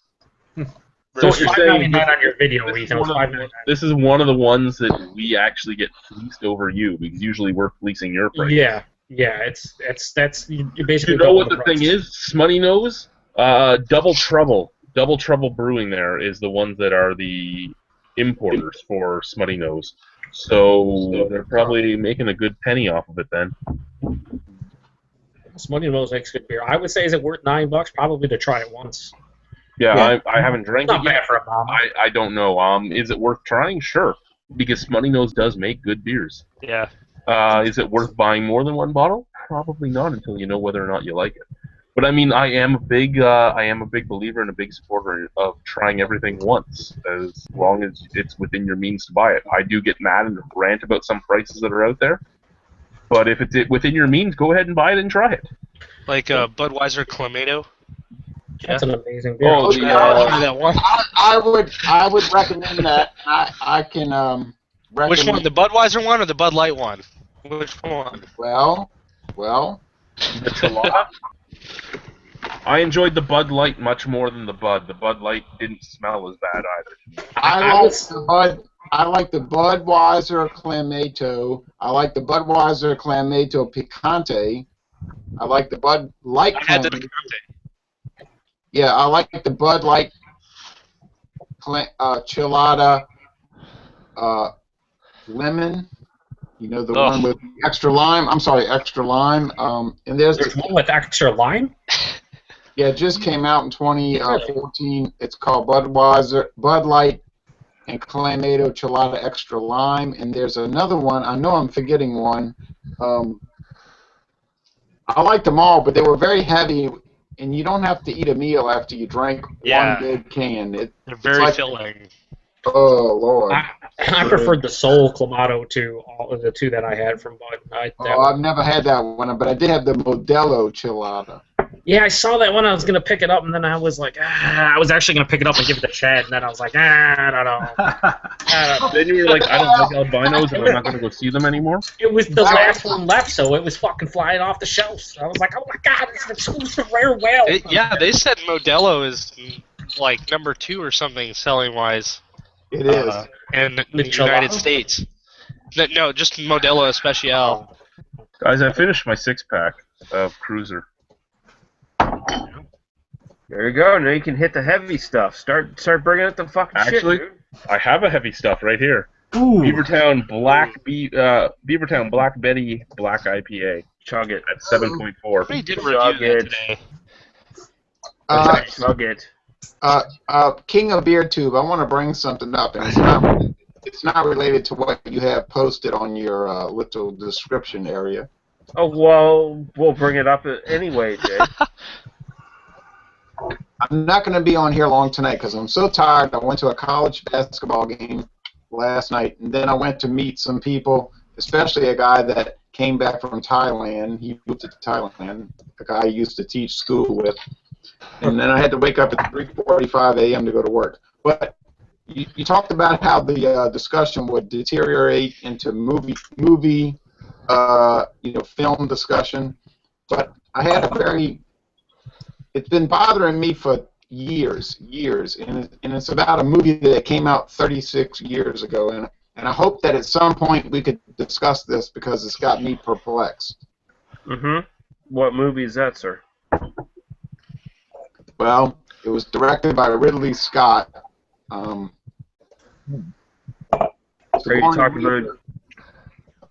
you talking about Blade Runner? Well, no. It came out 36 years ago, and Sigourney Weaver sort of. Oh boy. Well, okay, Alien then. Yeah. Right. And if I could slip this into the discussion for a few minutes, and then get off of here and let y'all go back to the important topics at hand. Go ahead. What do you have to say? All right.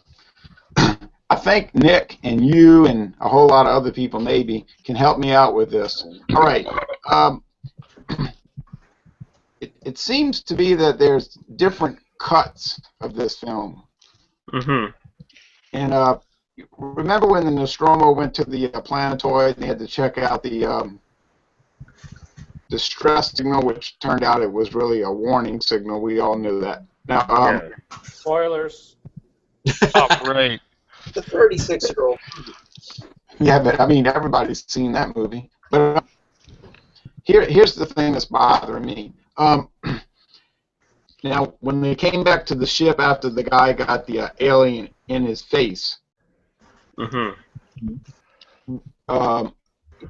what was Sigourney Weaver's character's name? Ripley. Ripley. Yeah, of course, sorry. Ripley said, well, look, I can't let you on the ship because the regulations say you can't come in, you're contaminated or potentially contaminated, and this could, everybody could be killed. Compromise, yeah. Right, so they said, no, let us in, and she said, no way. I mean, I'm going by the book. I have enough sense to know this is not helpful to the mission. Well, then, of course, they had Ash, who was planted in there to try to bring back the alien no matter what. Yeah. But if you watch different cuts, the original cut, and I'm thinking it's original, Ash shakes his fingers like this. He's trying to decide what to do, even though he's a computer, And then he presses the button and lets him in. But if you watch some later cuts, he doesn't do the finger shake. They just show him from behind, and he's letting him in. And Ridley's saying, "What the hell's going on?" And then the girl that was nervous, got a lot of people killed. What was her name? I can't think of it at the moment, but I know who you're talking about. She's like nervous all the time, Yeah. She walks into the little foyer and she slaps Ridley across the face and says, "Bitch!"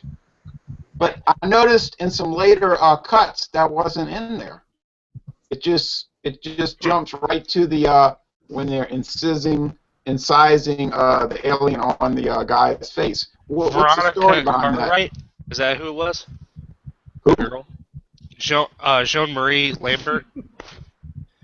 Yeah. I'm just trying to figure out what the lady was. That's who I cared about. Yeah, I don't recall seeing her in other movies, but I remember she was real nervous. What's the story behind that? With Ash shaking his fingers, and then I've seen it. I know. I don't forget movies. I don't know. I've only seen, as far as I know, one cut of that film, and I don't instantly recall Ash doing the thing with his fingers. Yeah, I would have to watch it again.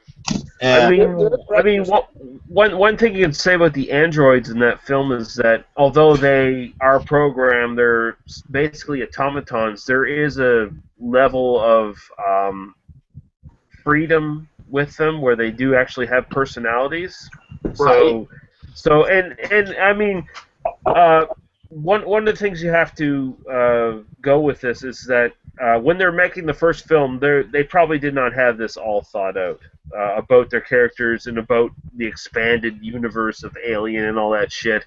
So they might not have had a totally constructed idea of what the androids were and what they could do.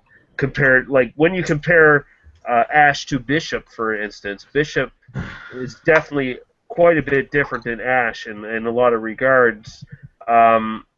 So, I mean, like I said, I haven't seen separate cuts of that, so I really can't comment on it too much. But it just feels like it might have been minor corrections on the director's part. But it really bothered me because if you watch the cut I'm talking about, Ash is looking, he's looking forward and he's thinking, he's trying to figure out what to do in its artificial intelligence way. He's thinking well, hell, it's interesting because you watch, he's thinking, well, hell, if she doesn't let him in, overriding goal of the mission is screwed. Yeah. And he shakes his face he's thinking, right? He's thinking. He says, you might screw it. I'm letting him in. It might be implied that the androids have maybe something going on beyond their programming. I think that might be some of it because the Bishop android definitely was much more human than anyone gave him credit for to start with.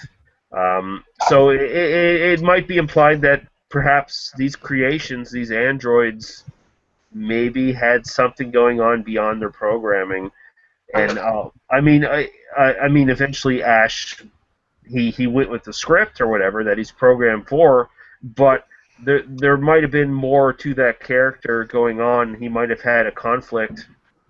Right. I didn't take it as he was having a conflict. I just took it as he was trying to figure out how to carry out the programming. Well, it might have been that too. You know, without blowing his cover. You know, because that was a serious part of the movie. He had to try to maintain this fiction that he was working with the crew to prevent the alien from killing everybody. When in fact, he didn't care if the alien killed everybody. The only goal was to bring the alien back to Earth.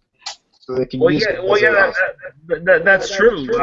He had to maintain a facade, as opposed to Aliens, where Bishop was a much more human android who actually wanted to do the right thing, which was much more moral, much less programmed. Although I guess you could probably argue that, I mean, if they put Bishop on team, he was probably programmed, but he somehow got beyond his programming and became more. The second thing, and then I'll get off because I don't want to wreck the show.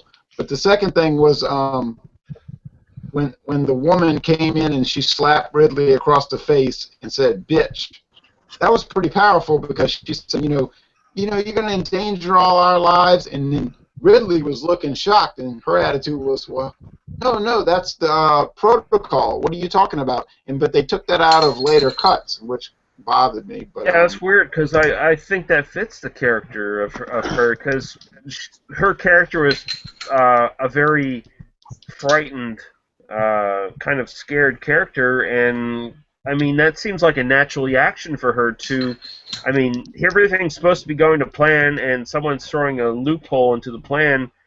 She might react that way. She might react violently because she's scared, you know. So right, and she felt like, why is Ridley keeping us out of the ship? And it wasn't a personal thing. She had to do it because of the protocols. And there's some stuff on YouTube where they have about 18 minutes of deleted scenes from the movie, which I was watching 2 nights ago, which I was fascinated by, all these deleted scenes, which to me added a lot of what you call pith to the understanding of the film. But of course, they couldn't make a 4-hour film, you know.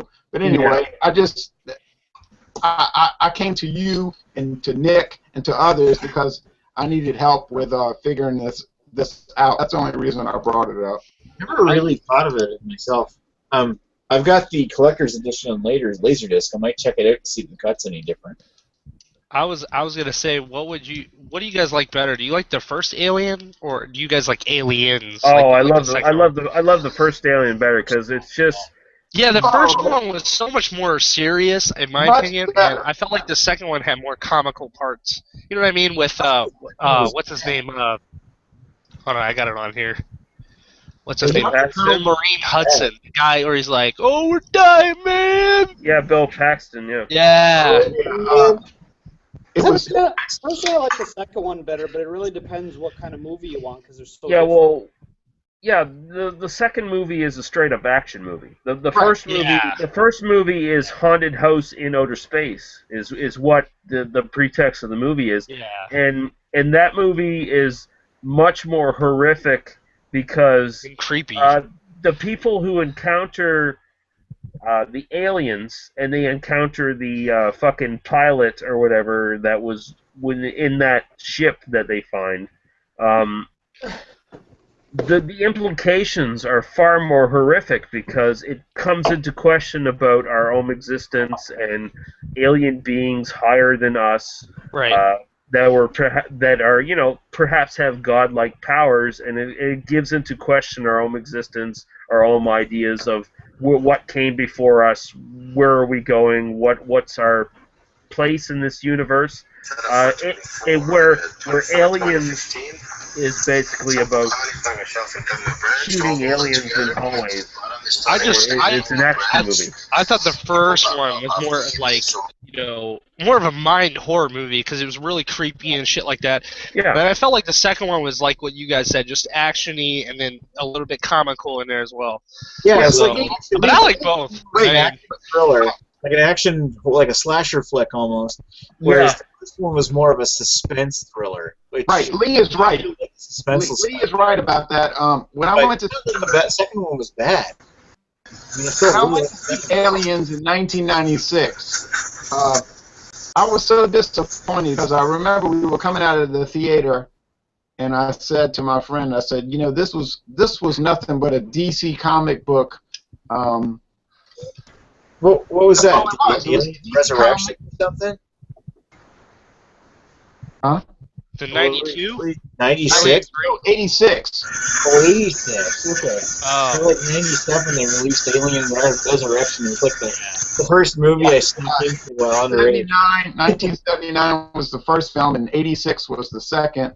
And I was so disappointed and disturbed by the second movie because I felt like they had undermined the franchise. And I never watched any subsequent movies. But I remember telling my friend, I said, well, it was nice, but it was a DC comic book, and it was so terribly disappointing. The first movie, like Lee's talking about, was almost like the whole movie was an allegory about certain circumstances that a person could encounter in their lives. And, you know, it was so, like he said, horrific because they send these people out there to have them be killed, essentially. And it's really well, the original Alien touches upon themes that were explored like very, very early in the 19th century, even before that, about people running up against things that they should not run up against. Like, humanity should not explore beyond their bounds.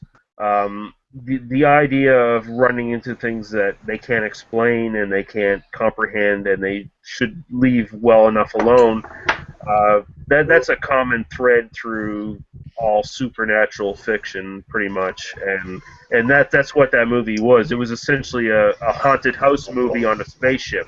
Right. But Lee, don't you like the part about how where Ridley, you noticed early on, Ridley suspects something's not right, but she can't put her finger on it. Like she's trying to figure out something's wrong here. It's wrong. Mm-hmm. And you know, then when she goes into the I guess you call it the inner sanctum of the spaceship, and she starts getting onto the motherboard. And remember, Ash says, you know, you can't access that. That's not accessible. Yeah. But she overrides it, and she says, "Oh hell, just what I suspected. This whole thing is a setup." And then, of course, Ash decides to kill her. But you know, to me, that was a great part of the film because early on they sort of indicate that she thinks something's not right. If you look at her facial expression, she's looking around like, I don't know, something doesn't add up here. Well, yeah, her whole career, she's a salvager or whatever, you know, like that's the whole idea of that sort of crew, like salvaging and doing stuff like that. And this was a weird contract for them. I mean, some people were motivated because, oh, we're going to make a lot of money doing this shit, so we'll be good. But she's like, there's something really weird going on here. Like, this is different than the usual kind of job we do. And when they go down to the planet and they see the fucking ship and they see the pilot and stuff like that, like, this is something no one's ever seen before. And, I mean, it understandably weirds them the hell out. Like, it's like, and Ripley's just smart enough to put the pieces together. Like, this is really weird. This is something I have to question. This is something I have to do something about.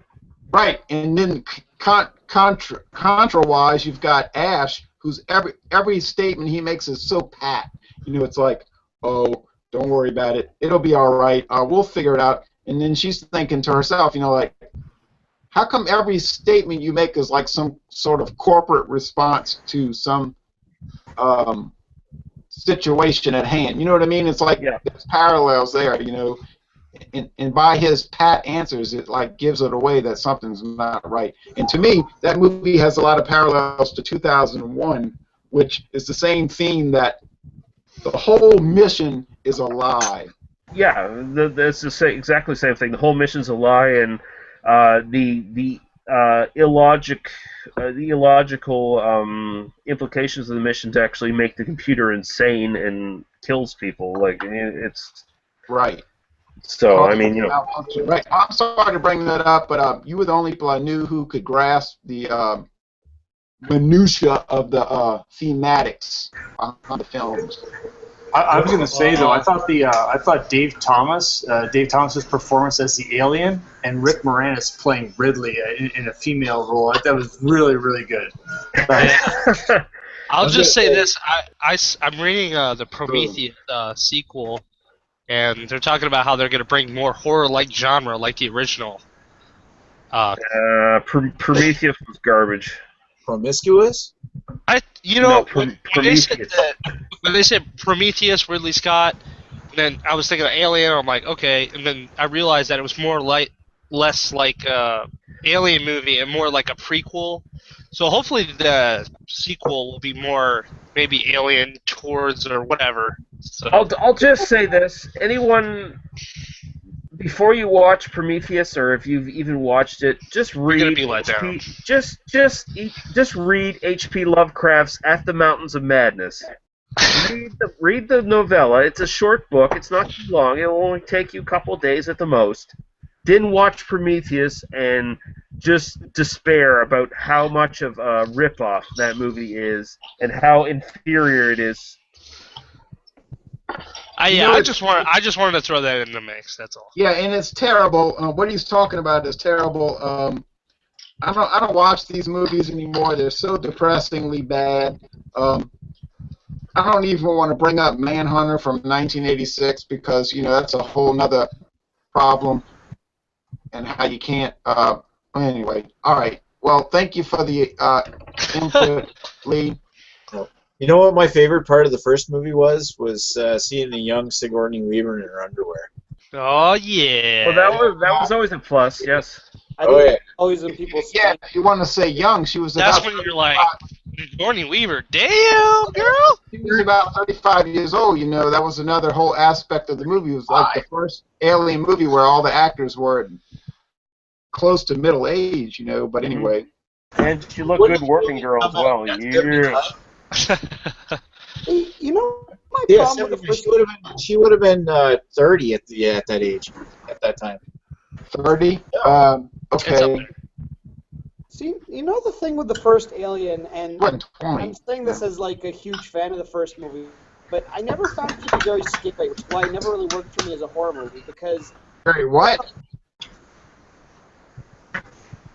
I totally found it a horror movie. Like, that's a cosmic horror movie. Like, it's about how small mankind is in regards to the rest of the universe. Like, that's sort of like the whole theme of the movie, really. It's like we're running into shit that we have no ability to deal with, we have no understanding of, and we probably shouldn't even mess with.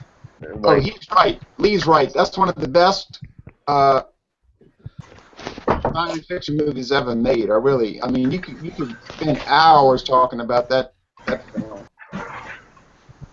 Yeah, I mean, it's a total horror movie. It really is a horror movie. Like, yeah, it scared the shit out of me when I was a kid. Yeah, I mean, there's sci-fi elements to it, of course, but the real theme of the movie is very much horror theme. And it was new too. That was another thing too. Is that it was a new, wasn't like the same thing, where it was like a haunted house, or I guess you could say like what you said, a haunted house in space, but it wasn't so, like Jason or Halloween or anything like that kind of horror movie. It was like a sci-fi horror movie. It was just kind of different a little bit, And I love that. I love that stuff. Everything was different about that movie. The pacing. Just look at the pacing of the movie.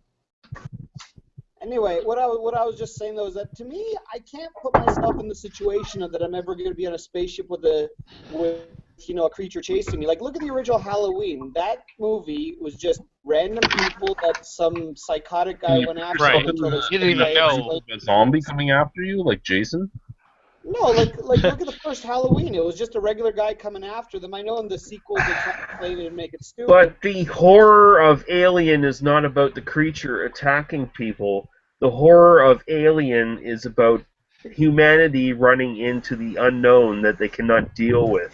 It has nothing to do with being stalked by the alien in the spaceship.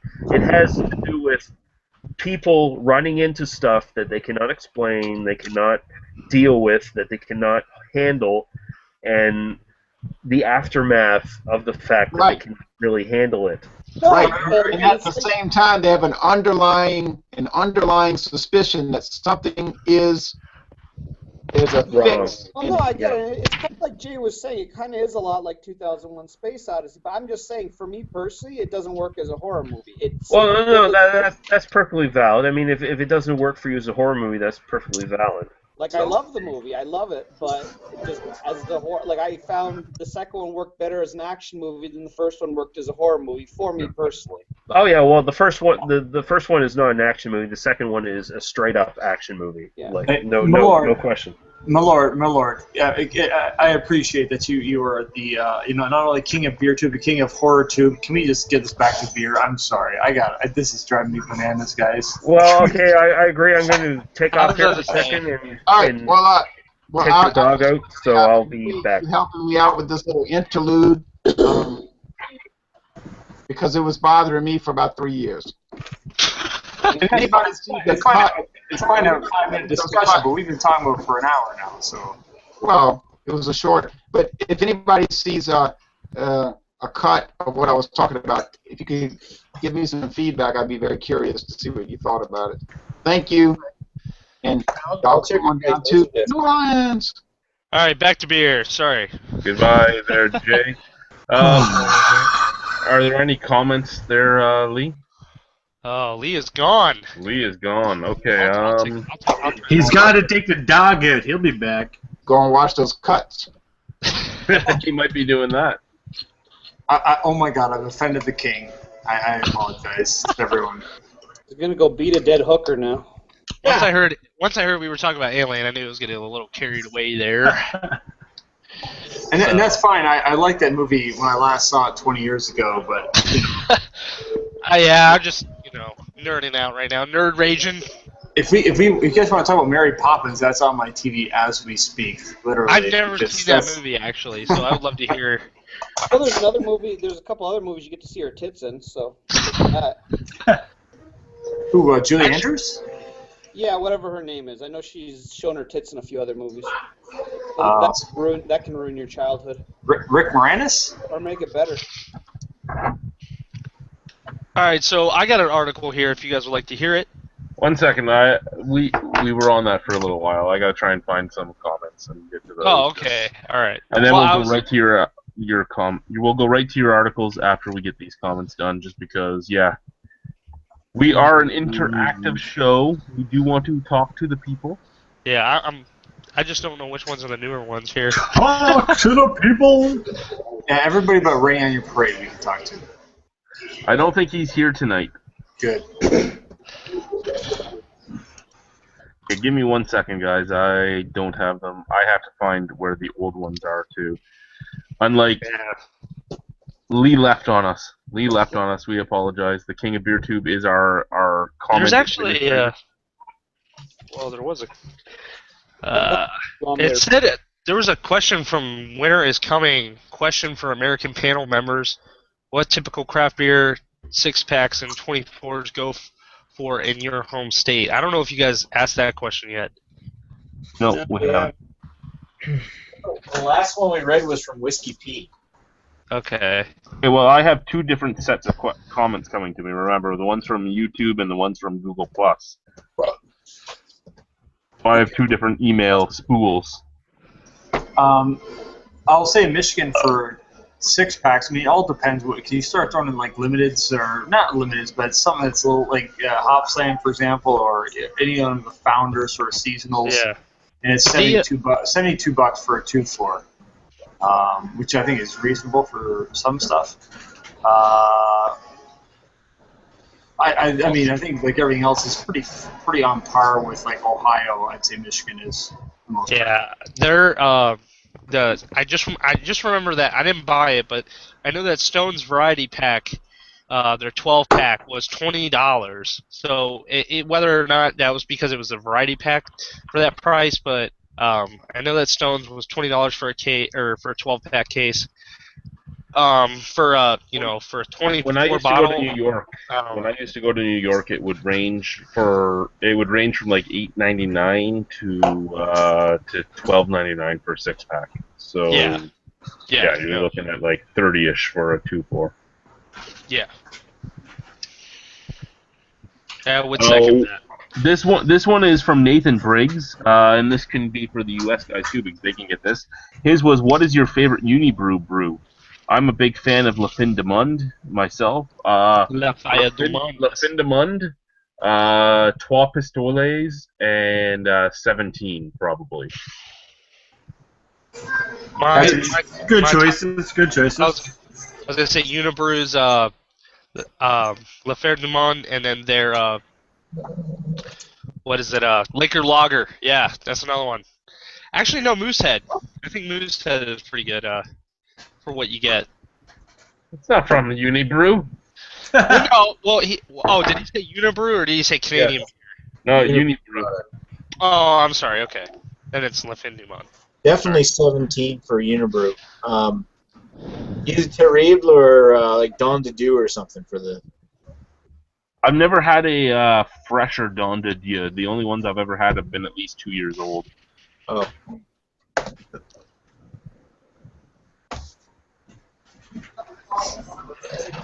Anyone else on that one? Favorite Unibrew? Yeah. Mud Eye for Modit. It's my favorite, without question. It's Modit. I like Fin de Monde and Trois Pistolets. Discount Dragon says the same thing. He says I toss up between La Fin du Monde and Trois Pistoles. I'll agree with Trois Pistol. That's pretty good. The good thing about Trois Pistoles and La Fin du Monde is the price in Ontario is reasonable, very reasonable. Yeah. Actually, it reminds me, I haven't had those in a while. Any one of those, I should get to that. I'm a big fan of the Don de Dieu and the. What was the other one? I like their apple one too. The Ephemer Pomme. I like that one too. Yeah. Anybody like Raftman? Is that one of theirs, Raftman? Yep, it is one of theirs. Anybody like that? It's not bad. It has rye in it, that one. Yeah. On their Blanche de Chamblay is a good go-to wheat beer for me too. Yeah. What about you, Joe? What's that? Joe just doesn't give a shit about Not me. enough of a whale for Joe. Fuck albinos. Oh, yeah. I don't know. Last thing I heard, I probably just nodded off John style for the last 45 minutes. I heard something about aliens and I didn't care. Joe, what's your favorite Unibrew product, buddy? All of them are great. Huh? All of them. All of the above. Everything you guys said. Joe, are you butthurt right now? Butthurt? Yeah. No? You replace butthurt the board out of my fucking skull, yes!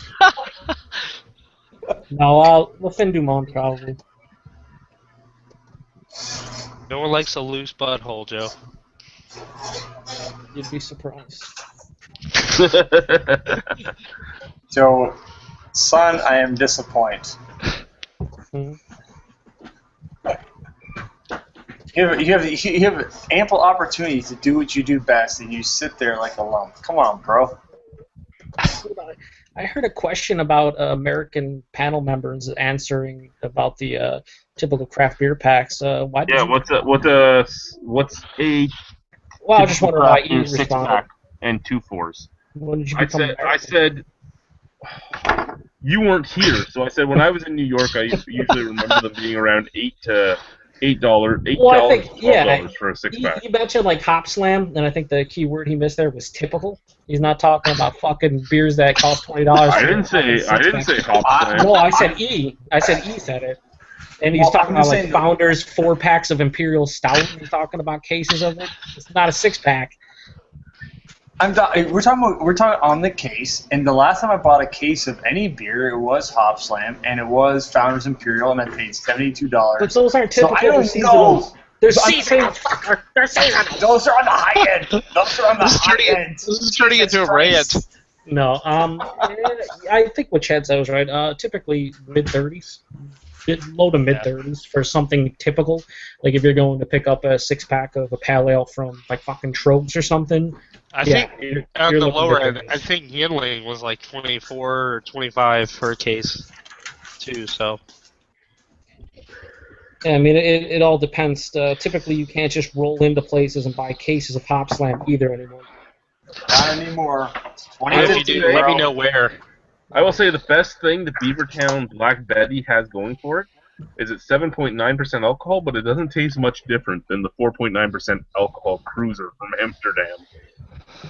So you're trying to say that Amsterdam is superior in every which way? I'm trying to say that the Black Betty would probably be considered superior in the fact that it's 7.4% alcohol, so it will fuck you up, but makes you feel like you're drinking a 4% alcohol beer. That's a black IPA, though, right? Yes. So as a black IPA, it's not superior to anything. But I'm as just a saying, if someone beer on buys a its own- black IPA, they're probably thinking, I'm drinking a fucking black IPA, not an all-day pale ale. Exactly. Yeah. They're probably pissed. Okay, two more comments I have. One from Chris F. Grave. Sorry, Chris, I'm just going through my Gmail, so I don't know your full thing here. But any thoughts on Ontario Brewery Trafalgar coming out with a line of spirits?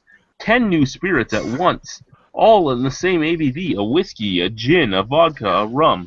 They also have a bunch of different fucking moonshines. My thoughts on it? Michael Arnold's doing what Michael Arnold does best, and he's cashing in on something that isn't big right now, which is craft spirits.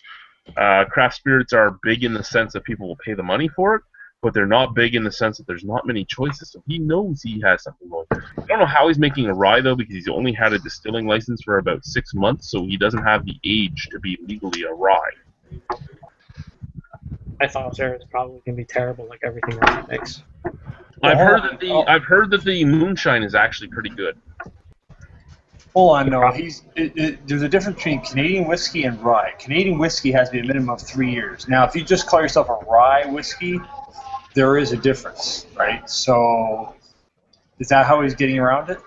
It might be. He is a Canadian rye whiskey, I think is what he's called. So. Well, if he's calling it Canadian rye whiskey, then yeah, I'd have to read up on that. But it's Canadian whiskey has to be a minimum of 3 years. So. Well, no. Well, like if it's Canadian whiskey across the board has to be 3 years aged, 40% alcohol by volume. That's the bottom line. If you have anything below that, you can't call yourself Canadian whiskey. That's all. Exactly. But if he's calling it Canadian rye whiskey, to me it's this Canadian whiskey that he should be following that law. But if it's but to call yourself Canadian rye, you know, we talked about him.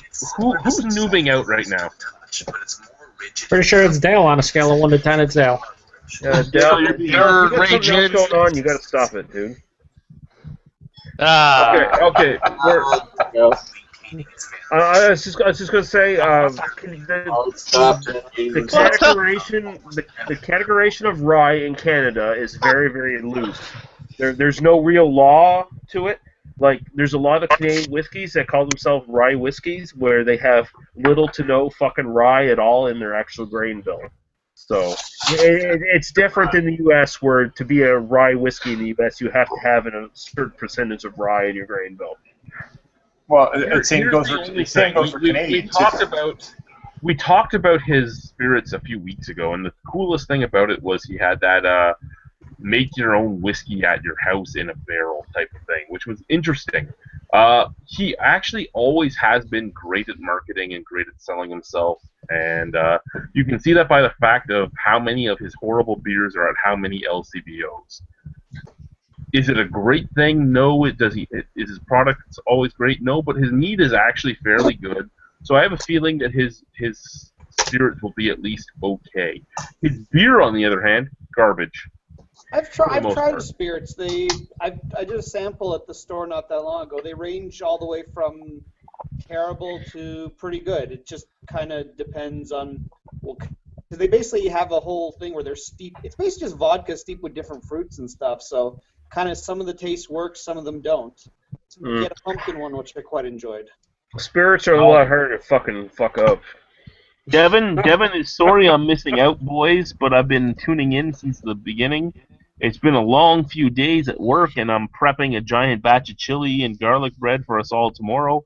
I hope to be back, and he's probably saying soon, blah, blah, blah, blah. I hope I'm getting chili and garlic bread tomorrow then, buddy. I hope I'm getting chili and garlic bread tomorrow.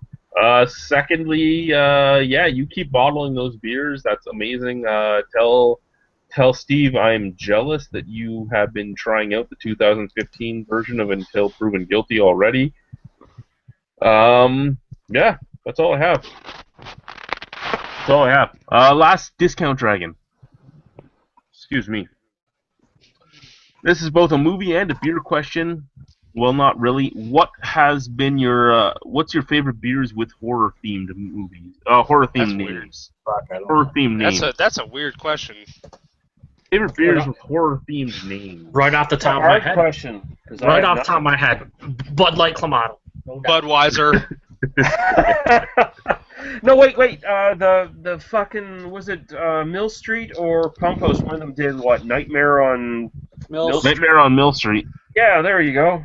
Nightmare on Mill Street. That was a good pumpkin I'll beer. bring out your dead like Bellwoods Brewery in Ontario. Do monsters count? Because if so, Sierra Nevada Bigfoot, maybe. Bone Shaker. Oh, okay. It's a good beer. But Harry and the Hendersons was a family movie, so I don't call it a horror film. Depends on who you're asking. Yeah, it depends on how you're watching that film. I've got a big try later on. It's a great Michigan brewery. Did that peanut butter beer we had? You were Voodoo Donut. No, Big Gruesome from Springhouse that had some kind of monster on it called Big Gruesome. That's just a monster in the label. Oh wait, how about, I haven't had it, but Nosferatu. How about Nosferatu is an okay beer. Yeah, Great Lakes, yeah. Yeah, that's actually pretty decent. What about Monster Ale from Brooklyn Brewing Company? 2012. What about Lake Erie Monster from? Oh yeah, that's another one. Oh wait, there's a Loch Ness fucking beer too from that Monster Ale is like fucking slammed with Sriracha Ace. Clown Shoes Vampire Slayer. There you go. Mm-hmm.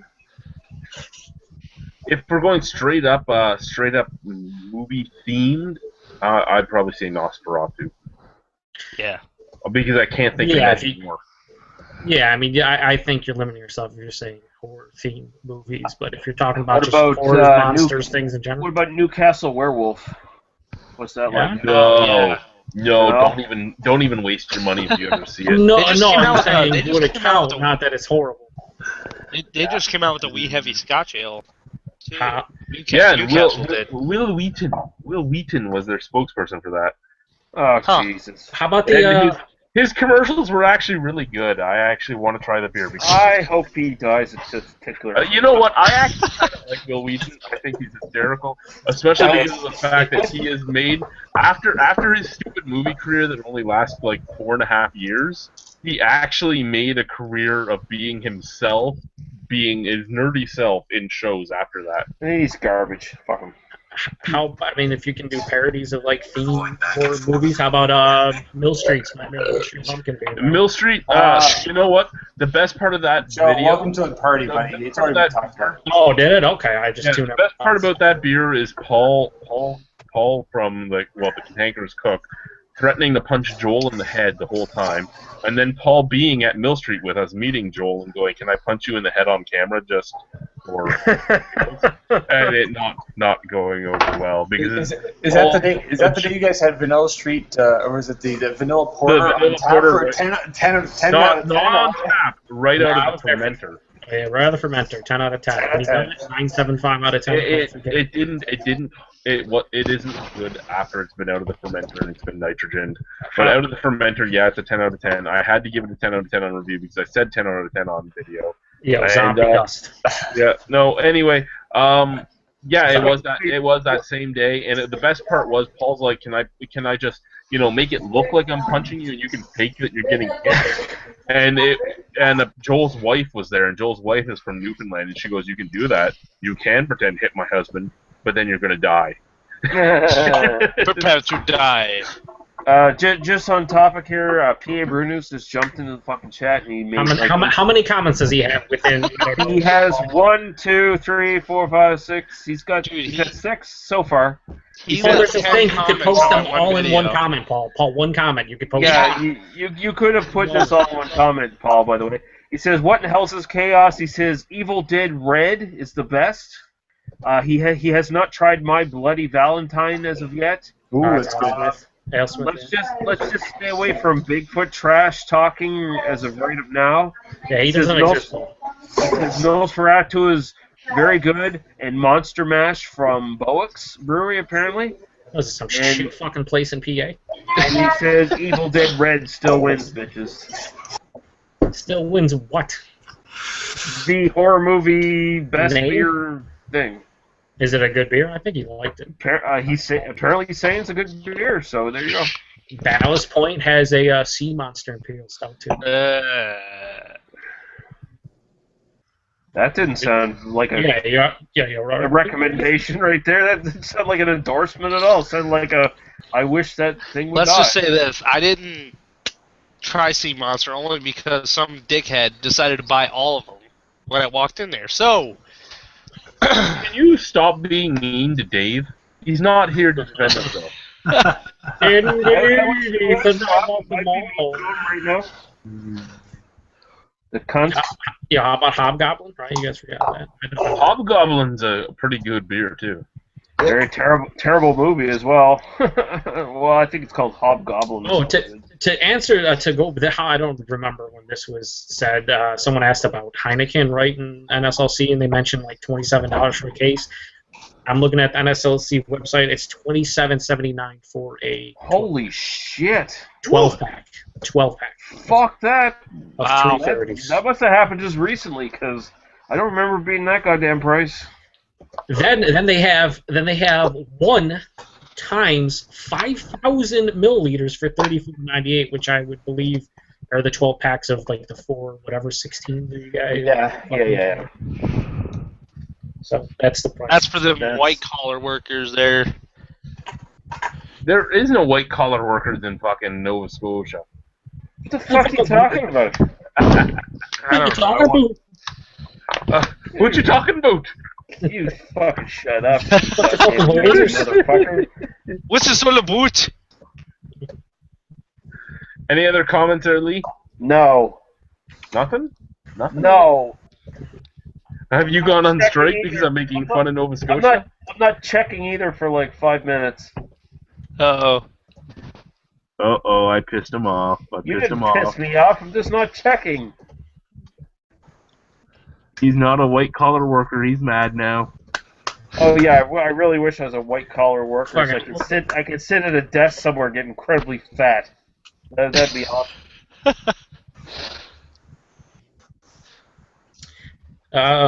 Berserker, did anyone ever summon him? Yeah, get in here, Berserker, you fucking piece of shit.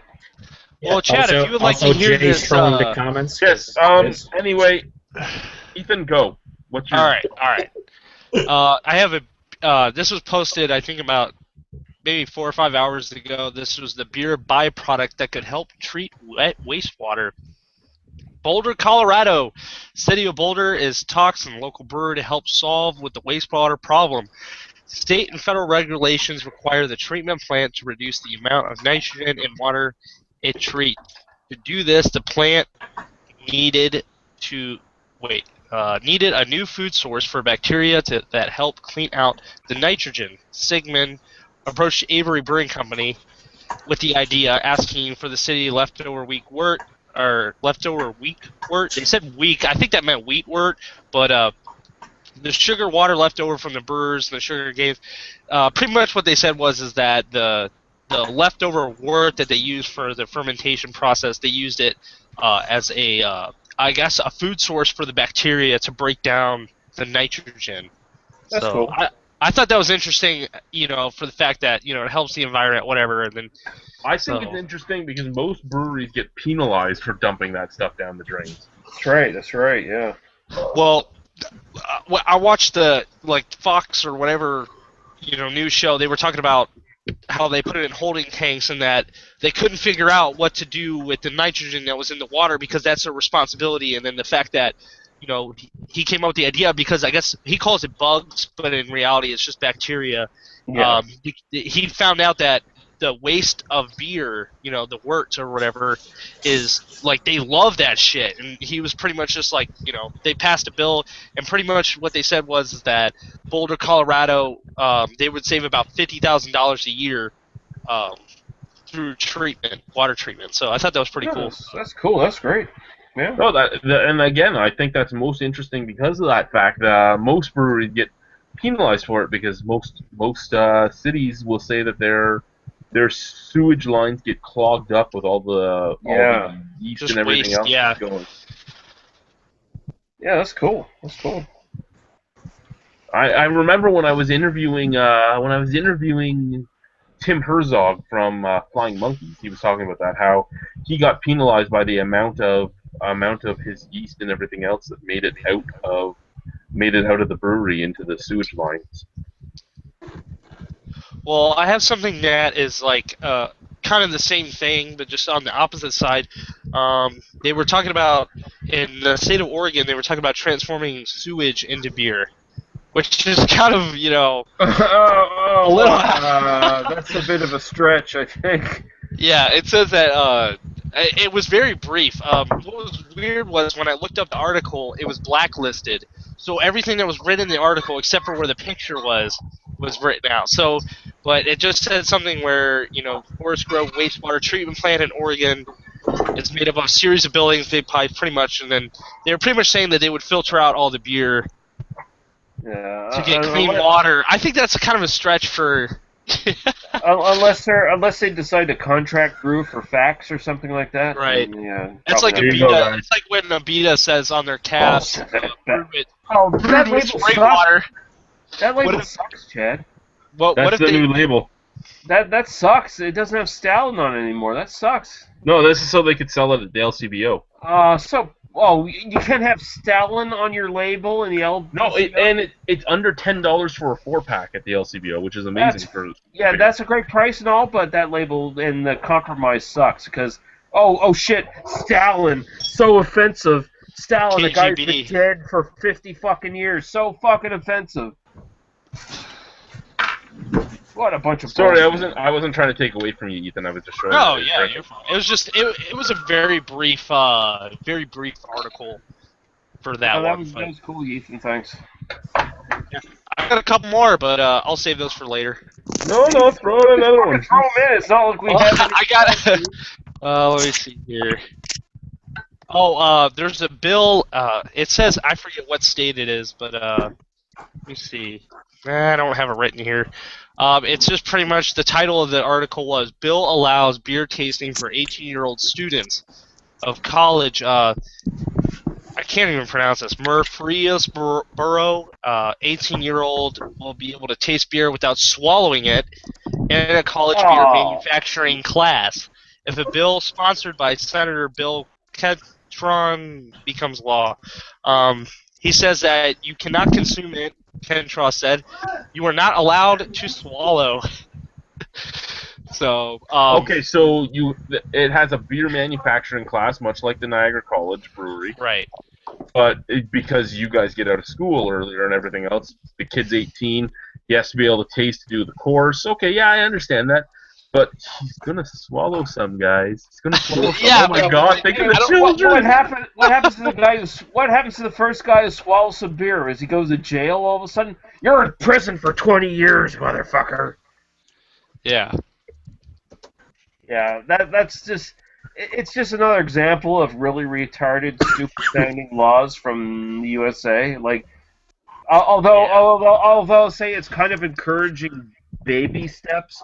To the point where maybe they'll get mature enough to know that, hey, these people are always, these 18-year-olds, they're already drinking beer. Newsflash, they've been probably drinking beer That's since what I was like, college students in 18, I was like, yeah, hello.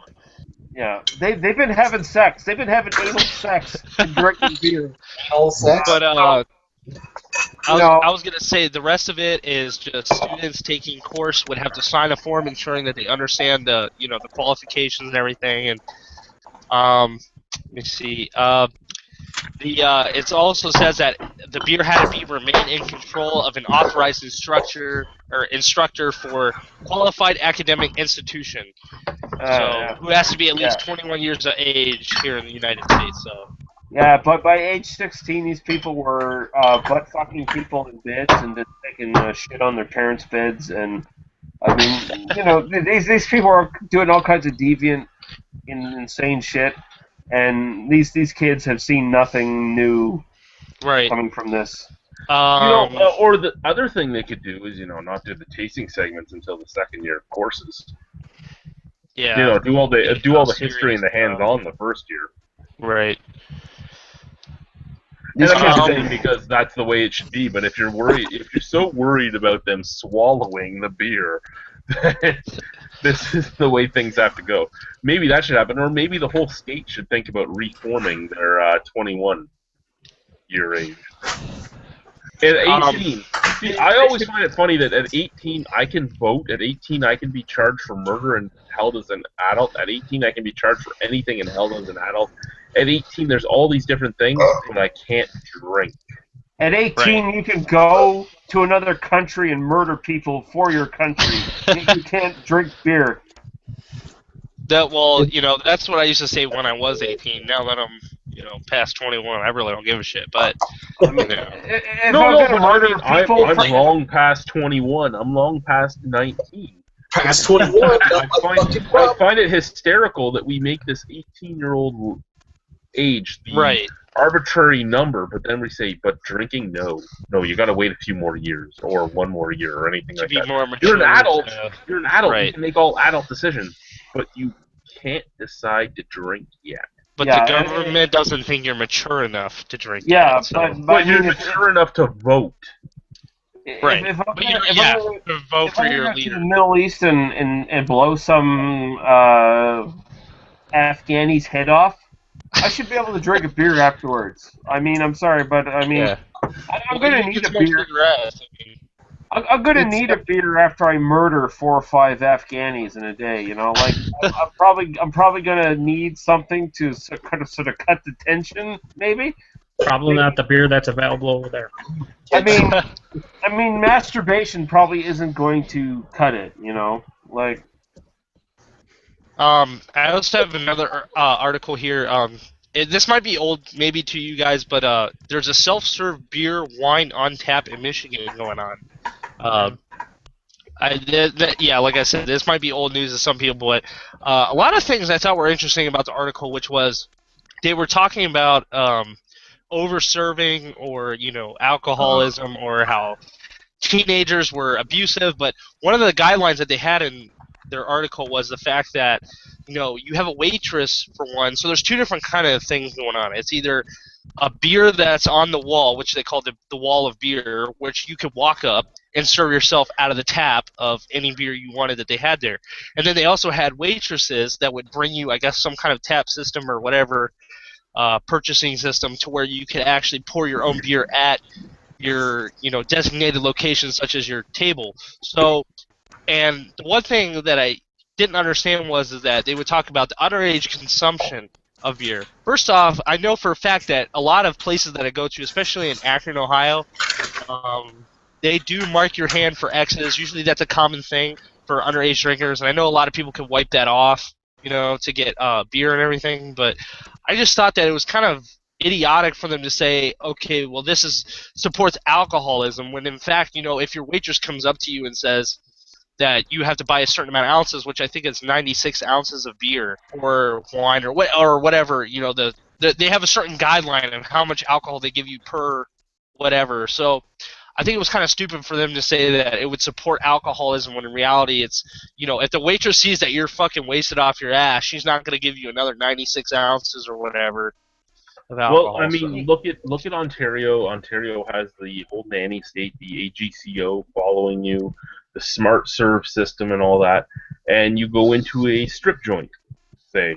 I used to bounce to the strip joint, so I knew the rules there. You go into a strip joint, you're supposed to follow smart serve. At the strip joint, you have to buy X amount of beers per hour, or X amount of drinks per hour, or you're kicked out. Well, those X amount of drinks do not coincide with what Smart Serve tells you we're allowed to serve in that time frame. You know what promotes alcoholism? Forbidden fruit nanny state bullshit promotes alcoholism, because when people finally get their first goddamn fucking beer at heightened age, they don't know how to fucking deal with it. Compared to cultures like in Europe, where it's culturally acceptable. We did this years ago, but when did you guys have your first drink? Age 4. 17. 5. I mean, real drink, like where I was, at a party. We have 3 from average troll. No, I said -3. Oh, -3. Okay.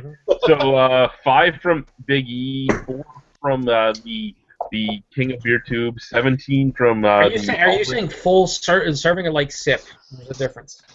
It was a few sips, but the point more than one is that you're introducing the beer to the child. You're introducing a respect for alcohol. You're introducing a respect for drinking, a responsibility. I think I'll add to what Lee said. I think it's more than just this bar, supplying this much amount of beer. I think it's more to it than that. I mean, there's more. It's more of an underlying problem, really. So it's not to say that, it's this bar's fault or whatever. It's mostly, it's more of an underlying problem, pretty much, of that individual person.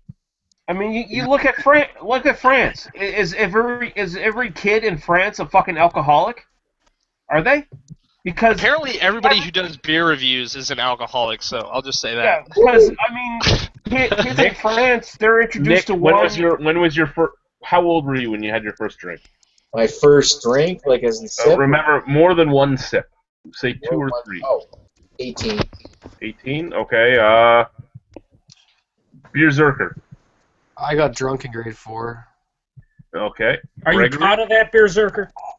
Yeah. It was a good experience because I think everyone should drink. I think the problem is people need to sit down, drink with their grandparents. They as long as they're not totally wasted, and you get a bit of an understanding. If you're in a social group with a bunch of stupid fucking kids, then shit gets out of hand. If you learn a little bit more about it from your grandparents or someone a little more mature, you'll understand it a little bit better, and you won't maybe do it so improperly. But it's just down to the individual. I mean, if you're an idiot, you're an idiot, and you're gonna get drunk and whatever. Yeah. You're gonna do, right? But people who are open to be educated will be educated about it, and the better to educate them early on than to let them. It's the same thing as fucking not having sex before marriage. You should have sex before you fucking get married. You should learn about the human body. You should have some fun, have some sex before you fucking get married. Because if you're gonna get married and have sex, if you have sex on your fucking honeymoon, you are a story-deprived motherfucker. You should test drive before you marry. Exactly, Dale. It's part of evolution, guys. That's all it is. Gregory, first drink.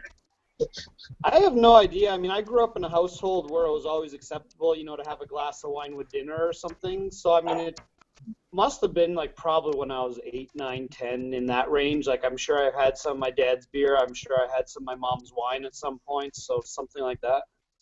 I'm sorry to inform you, Greg, that the modern fucking Illuminati says your parents were monsters and they abused you. Dale, first drink. 14, my friend. 14? I was 8. I had Old Vienna when it was still a Carling O'Keefe product. Old vagina, yeah. I think my first beer was Labatt 50. My dad, that's what he did. In the short stubbies. I remember distinctly. Mine was Carlsberg. We'll never forget it. Well, we already went through the history of the beer store, so if you say the short stubbies, you've aged yourself, good sir. You've aged yourself. Of course, I'm close to 40. Close to 40. Fuck, am I the oldest guy here? Jesus Christ. That's right, old man Murray. Embrace it, sir. That's why you're grumpy all the time. So fucking hell. Hey, old man. That's why Lee is the second grumpiest, because Old man Murray, how much would I owe you for one of those super thistles? I'm gonna go in there tomorrow. I don't know if I have to buy a beer with it or not. But with a 500 ml beer, it's $12.50. So I think it's probably pretty cheap. So hopefully I can buy glasses separately because I literally have about 5 people who want just glasses. So. Well, like I was saying to Joe earlier, I've been trying to get a Super Thistle forever, but I don't want to have to order a full 1 round of Super Thistles from Zenit and then try and sell them because I want a Super Thistle that bad. This thing is it is like the monolith. It's like 2001 stuff. Like I draw this down on the counter and like the apes are going bananas about it. They're cracking their skulls against rocks. It's huge. It's a beast. It's heavy. It is amazing. It's I'm very impressed with them actually. Lee, comments any? Yes, we have a litany of comments. A litany? Paul says, Sea Monster does indeed kick ass. You didn't try it because your mustache cock-blocked you from the ale.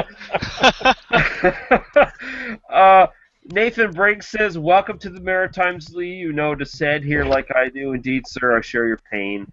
Yeah, Nathan Lee is actually from Nova Scotia himself. That's right, bitch. Pierre Bruno says, Budweiser already turned sewage into beer. Too late on that one.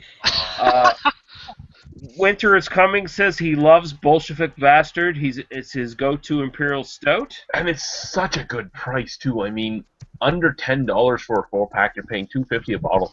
If you go to the brewery, you can buy it in the 6-pack, and it's like 11-something for the 6-pack. Why wouldn't you? Don't you just love that? Yeah, it's probably the best. It's probably the best stout that isn't barrel aged that I've ever tried. Yeah. You guys sure it isn't a bit too stouty? It's not a bit thin, that's for sure. I'll say this: where I live in Ohio, I know for a fact that I just saw Hop Hens from Deschutes Brewery. Very good. I want to say IPA, and it's only $6 for a bomber, and it's an excellent IPA. So. Actually, here's a question I have for you two. I don't know if you both get it in your area. What was the Sriracha Ace? What does Sriracha Ace? Oh yeah, I've seen a lot of that. Sorry, $7.50. It was a $7.50 bottle that I got. I'm gonna make up an arbitrary number and say $12.99. We'll just go with that. I don't think it was that much. I think the 4-pack was only like $10.99. And then, we had it in a 750 a 750 cork and caged Sriracha Ace, and it was something like $11 or maybe $10.99 or $11.99. That's what they originally released it in. Now it's in 4-packs, and yeah, I think it definitely was above $10 here. No, yeah, the 750 mil I think was higher than the 4-pack, which I thought was kind of weird, but you know, Chad, if you watch my Ethan's beer run video, you know, you might see it in there. I have it in there a couple times. I saw that video today, and I just didn't get a chance to watch it because I had my 2 munchkins running. I'll say this: Tourette's is like the one thing I hated about making that video was I was shaking the goddamn camera around all over the place. So yeah, you Michael J. Fox the shit out of that. That's not Tourette's. That's epilepsy. Yeah, or Parkinson's, one or the other. Here's the most that's Ohio. That is Ohio. Don't listen to him, Nathan. He lives in Windsor. In Windsor, I've taken shits that look better than Windsor. Okay, listen. Yeah. Oh yeah. Oh yeah. That's why everyone goes to Detroit, even though Detroit looks like fucking my diarrhea. It's still not Windsor. Here's the thing. Detroit's the Taj Mahal to Windsor. Yes. No, here's the thing about your videos, Ethan. I always like those the beer store. Brad did some last year as well.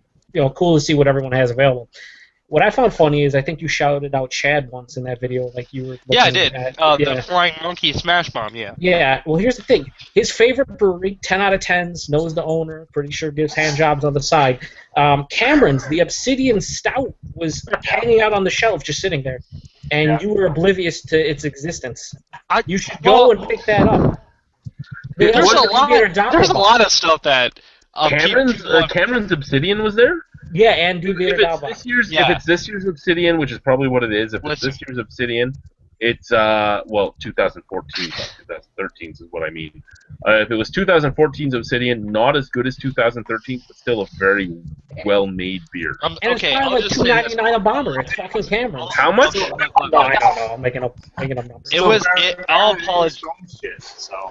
I'll apologize for saying that I didn't see some beers that a lot of people wish that I would have gotten because of the fact that I'm just some weirdo in the middle of a store videotaping You know himself. what? I know talking to himself. exactly. I know exactly how you feel because the first time I walked into Premier Gourmet when Joe told me to go there, I was like a kid in a candy shop. I didn't know what to do. I'm looking at beers everywhere. Yeah, exactly. You know, I'm I like, just- oh my god! Well, Oh my god! Oh my god!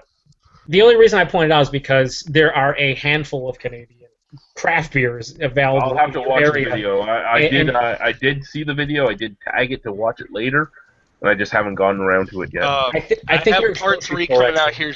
I was gonna say I have part 3 coming out, so I have a little bit more Canadian beers, but not so much, like what Joe was saying. So, All right. Flying Monkeys love. Can I finish up the questions? Well, it or- depends. Is it still finish- Paul? finish If it's still off. Paul, forget it. We don't need to. There's a lot of Paul here. He says Ethan swallows. Yeah, Oh, see, all right, yeah, all right. He says I seem to be covering well without him talking about dirty anal sex talk. So he says, "Good one, sir." So he's complimenting me on my. These are all worthwhile comments, yes. That's right. He says, but you don't need to be mature to vote since you are voting for a bunch of spoiled child mentality twats anyway. He says, having to listen to this bullshit every week promotes alcoholism. He says, That's the best comment of the night. That's great. he says, That's a clap right there. There you go. there you go. He says, hipster hair and mustaches is a serious underlying problem right now. Her hair and mustaches. And he says, yep, Dale, let her take you out for a drive and handle your stick shift. Ha ha ha ha. There we go. Whackity schmackity doo. Winter is Coming also has a comment on it. I don't think you see it, Lee. Well, no, I didn't see that. Go ahead. He asked this earlier. I don't know if you guys read it yet, but he reposted. He said, speaking of black IPAs, any thoughts on Flying Monkey's Netherworlds? I don't believe you ever viewed it, Chet. I've never seen it, so. That's a Canadian dark ale. Who has had Netherworlds from Flying Monkeys? Is that their Cascadian Dark Ale rebranded? Yeah, they're black IPA. I've had that. Yeah, that's fine. That's good. It's actually not bad. I was gonna say if Paul's watching, I'm actually drinking Clown Shoes. Clown Shoes. I'm drinking what is it? The Royal Standard Wee Heavy Ale. They just switched over. I got the barrel aged one, the Ride the Line. Did that come in where you were? Oh no! Nope. Haven't seen Ride the Lion. What the hell? What's going on, Joe? Where's my box of? It's fucking Ohio. I have no idea. Yeah, okay, Big E is here with the Google sound. Why do you call E Big E, Chad? I always wanted to ask that. Because Old Man Murray, Big E, I don't know. Just because I do. Yeah, Just randomly one day. He's the York. He's the man. He's the. That's one way of putting it. He's Big E, okay? Leave him the fuck alone. Stop making fun of him. Hey, look at his avatar. How can we leave him alone? Are you serious right now? Look at Just your stare at that. avatar. Yeah, your I avatar is know. exactly all that sweet. Mine makes you weep. His just pisses you off. No, your avatar bores the fuck out of me. Because you're not a real Canadian. You don't like hockey, Lee. That's right. Do you have any more topics? I'm a hockey fan. Your logo still sucks there, Joe. There you go. Yeah. Proof positive that you are. Listen, you are a Canadian fan, okay? I'm a hockey fan as well, and your logo sucks. So hey. Nick likes the toilet seat. Yeah. Oh, we haven't won the Stanley Cup in like 40 years, but we have all 26 cups that. No, what? All right. It is turning to hockey troll chat all of a sudden. Yeah, it's a little bit better than Alien. All right, Joe. Son of a bitch. I have like 26 cups, but they're between your fucking players' legs. We are getting off topic here. Listen, we existed. that when there was fucking 16 in the Newsflash, league, Ethan, doesn't there count. is no topic anymore. Ethan, if you ever come up here for the festival and for the hangout and all the beer tours and all that before here, I'll tell you we're always off topic. And there's no getting back on topic ever. This show presents a pretense of fucking topic, but really, it's all pretty much out the fucking window. Yeah, it pretty much doesn't matter. You listen to Just Joe here talking bullshit about Alien when he does no shit. He's just Okay, well, I don't want to know anything about it. Ethan has a shut up. Ethan has a topic. I will say He has a topic. Shut up!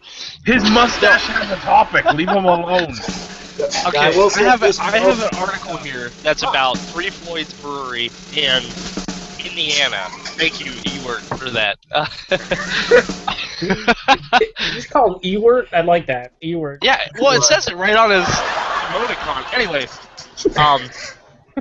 Indianapolis. Okay, Indiana. craft beer? Oh my God. Indiana craft brewers, retailers stewing over beer distribution caps. Now, one of the things that they were talking about is that a lot of, I guess you could say, like bottle shops, things like that, have been getting a lot of backlash in the state of Indiana because of the fact that they don't have a lot of beers such as Three Floyds Brewery. And apparently there's a cap to where they can only have a 30,000 barrel annual mark. So, and a lot of other things too where they're talking about conflict with the fact that if they, let the amount of the 30,000 barrel annual mark, that they would have to pay a certain amount of money to, I guess, to distribute that much more beer afterwards. So... Number one. None of us can readily get Three Floyds other than you. Number two, fuck Indiana. So hold on. Indiana distribution prohibits any brewery. It doesn't. I don't think it prohibits. I think it taxes it more afterwards. I think that's what it is. I gotta read this again, but way to be prepared, Ethan. Yeah, I'm sorry, Ethan, guys. Number one, Ethan, I don't give a shit about Three Floyds because I've had one Three Floyds beer and that was brought to me by Mickey. It's probably the only Three Floyds beer I'll have. You've had two. Two, you're right, two. I'll just put this out there. I appreciate Ethan actually giving topics. I do appreciate him bringing. I'm not even kidding. I'm just saying, fuck Three Floyds. That's what I'm saying. You guys can see the. As much as you guys can see, if you on it. If you guys can see the format I have this on, I literally copied and pasted all these articles just to put it into one piece of paper. You know what I'm saying? I mean, that's how we do it. This goddamn clown's just yours here, fucking putting noises on fucking chat. I feel like what Ethan does with those articles is he's probably on the list of the 19 beer geeky things that beer geeks do, right? That we didn't read earlier. that article that Chad had, but never read. Oh, I think I closed it. Yeah, thank God. Well, you should reopen. You should reopen that, and everyone. No, I have it right here. Anyway, Dale's on here. He's the 19. Dale's number 19 right here. Bet you we're all on there at some point. No, important home brewer. Oh yeah. I love you, Dale. Just bear with me, because it's part of here. Will second guess the beer he's consuming with talk of hop varieties and bottle conditioning. Has made one decidedly mediocre pale ale from a kit he received it for Christmas. He's also made, and this isn't in here, but he also made a very explosive, deadly fucking pineapple ale that's going to cover your basement in beer. You see, I don't think Dale will second guess it because he's such a keen fucking. You know what? Yeah, you're right. He won't second guess it. He'll know right off the bat exactly. He's such a keen taster of hops. Like that dude fucking. Even his malts, he knows his malts better than I could ever hope to. Exactly. And I know my malts fairly well, but he knows his malt right off. It's this. I mean, Dale's a fucking wizard for deconstructing a beer. Okay, so anyway, if you guys are any of these 19, say me when we get to them, right? Next is Mr. Groupthink, incapable of telling you what he thinks of the beer until he's had it, until it's been scanned and represented sampling of Beer Advocate reviews. Greg. Joe. Just an asshole is number 3. was already an insufferable snob about his car, wardrobe, and frequent trips to Europe. Beer was just the next step in the progression. That's right. Yeah, that's right for sure. He did just correct your pronunciation of Cantillon. Aaron. It's Cantillon. It's Cantillon. This list is already awesome. We've only got a couple in, and it's already awesome. The Condescender treats anyone drinking a light beer like a toddler who just pooped himself. Audible groans of disappointment included. Also, the kind of person who intentionally provokes political arguments or at family gatherings. Jay. Hey, that's me. Jay. That's me. That's me. You're sampling with Dave. The master debater. You. I tried this beer. It was pretty good. Him. Get ready to spend the next 5 minutes finding a polite exit while I barrage you about your beer preference. Even though in reality, I think that beer is good too. Chad with a Z, like 400. Joe. Exactly. Dead on, sir. Dead The on. evangelist brings a few choice selections and a hefty supply of tasting glasses to any social gathering. Just hoping to win a couple of converts. Oh, yeah. Oh, What, I you absolutely weren't do. planning on drinking a 15% ABV Russian Imperial Stout at your nephew's christening? You know what? Maybe not. Big E, Aaron, the Duchette. Remember when he brought amazingly brought the Sam Adams Utopia with the fucking Glen Cairn glasses with them? I do it too. I bring sampling glasses and beers to things. I mean, I think all of us that are huge beer lovers do. Yeah, we're all evangelists, no question. Captain Ahab. That's his keyword, I think. Let's feel Almost got his hand on a Pappy Van Winkle 23 Dark Lord back in 2011 and has been hunting the white whale ever since. Probably doesn't have a peg leg though. Joe's had CBS. I have not. Yeah, that'd be me, I guess. I don't drink any other beers with Pappy Van Winkle barrel aged The stuff. Professor won't even listen to you unless you've at least taken Cicerone classes. But she will talk. Oh, will she talk? She. Oh, they brought sex into it all of a sudden. I think this one is completely about Morella, sorry, Morella Amato. Was that cruiser hitting you hard, or what's up? She won't. No, I think it's the beaver tail, the beaver whatever. Yeah, she won't talk to you unless you've at least taken a course. That's sexist. I would say so far to this point, beer advocate members, every single one of them. Pretty much, yeah. Oh, next is the traitor. Oh, yeah, everybody. Parlayed a surly darkness and an abyss into a chocolate rain, which he combined with a CBS to land a barrel-aged hump of foods. It's almost impossible to find. Here's a question. Let's for a second stop the article and say, has anyone here ever done a trade and then traded one of those beers that you got to someone else to get something else you really wanted? No. Because I never have. No, you know what? Whatever's sent to me, I drink. Exactly. Yeah, that's because that's a point of trading for the most part. Yeah. You said, what have you done? You said you did. You have. What did you do? Well, if I got something where I got multiples of something, and I know I have, where I got a few of one particular beer, and I'm like, okay, I'll just pass that one along for something else. It's probably like something like Zombie Dust or like Abrasive, something, nothing, no whales, but something I got multiples of where I could. But you're not actively searching to do. You're not like, okay, no. land this beer. I'm trying to land it so I can get this beer, and then this beer will turn into that beer. No.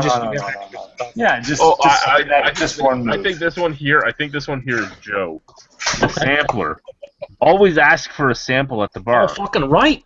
So he can find a minute defect in it and order the exact same thing he's ordered all the time. The way I look at it when I go to a brewery or a bar, I'm all about flights because I would like to try it. No, I know exactly what you're talking about. I am too. I'm all about flights because of the fact that I can try things.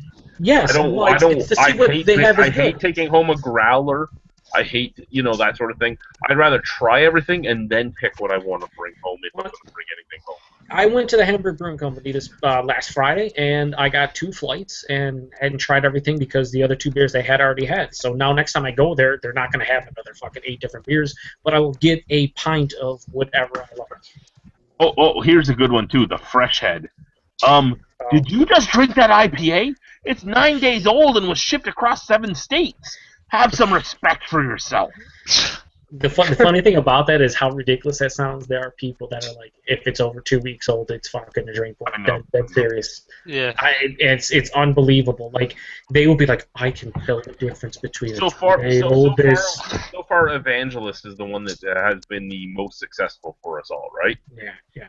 Okay, next is the Sour Prince. Beers that cost less than $17.99 retail scare me deeply.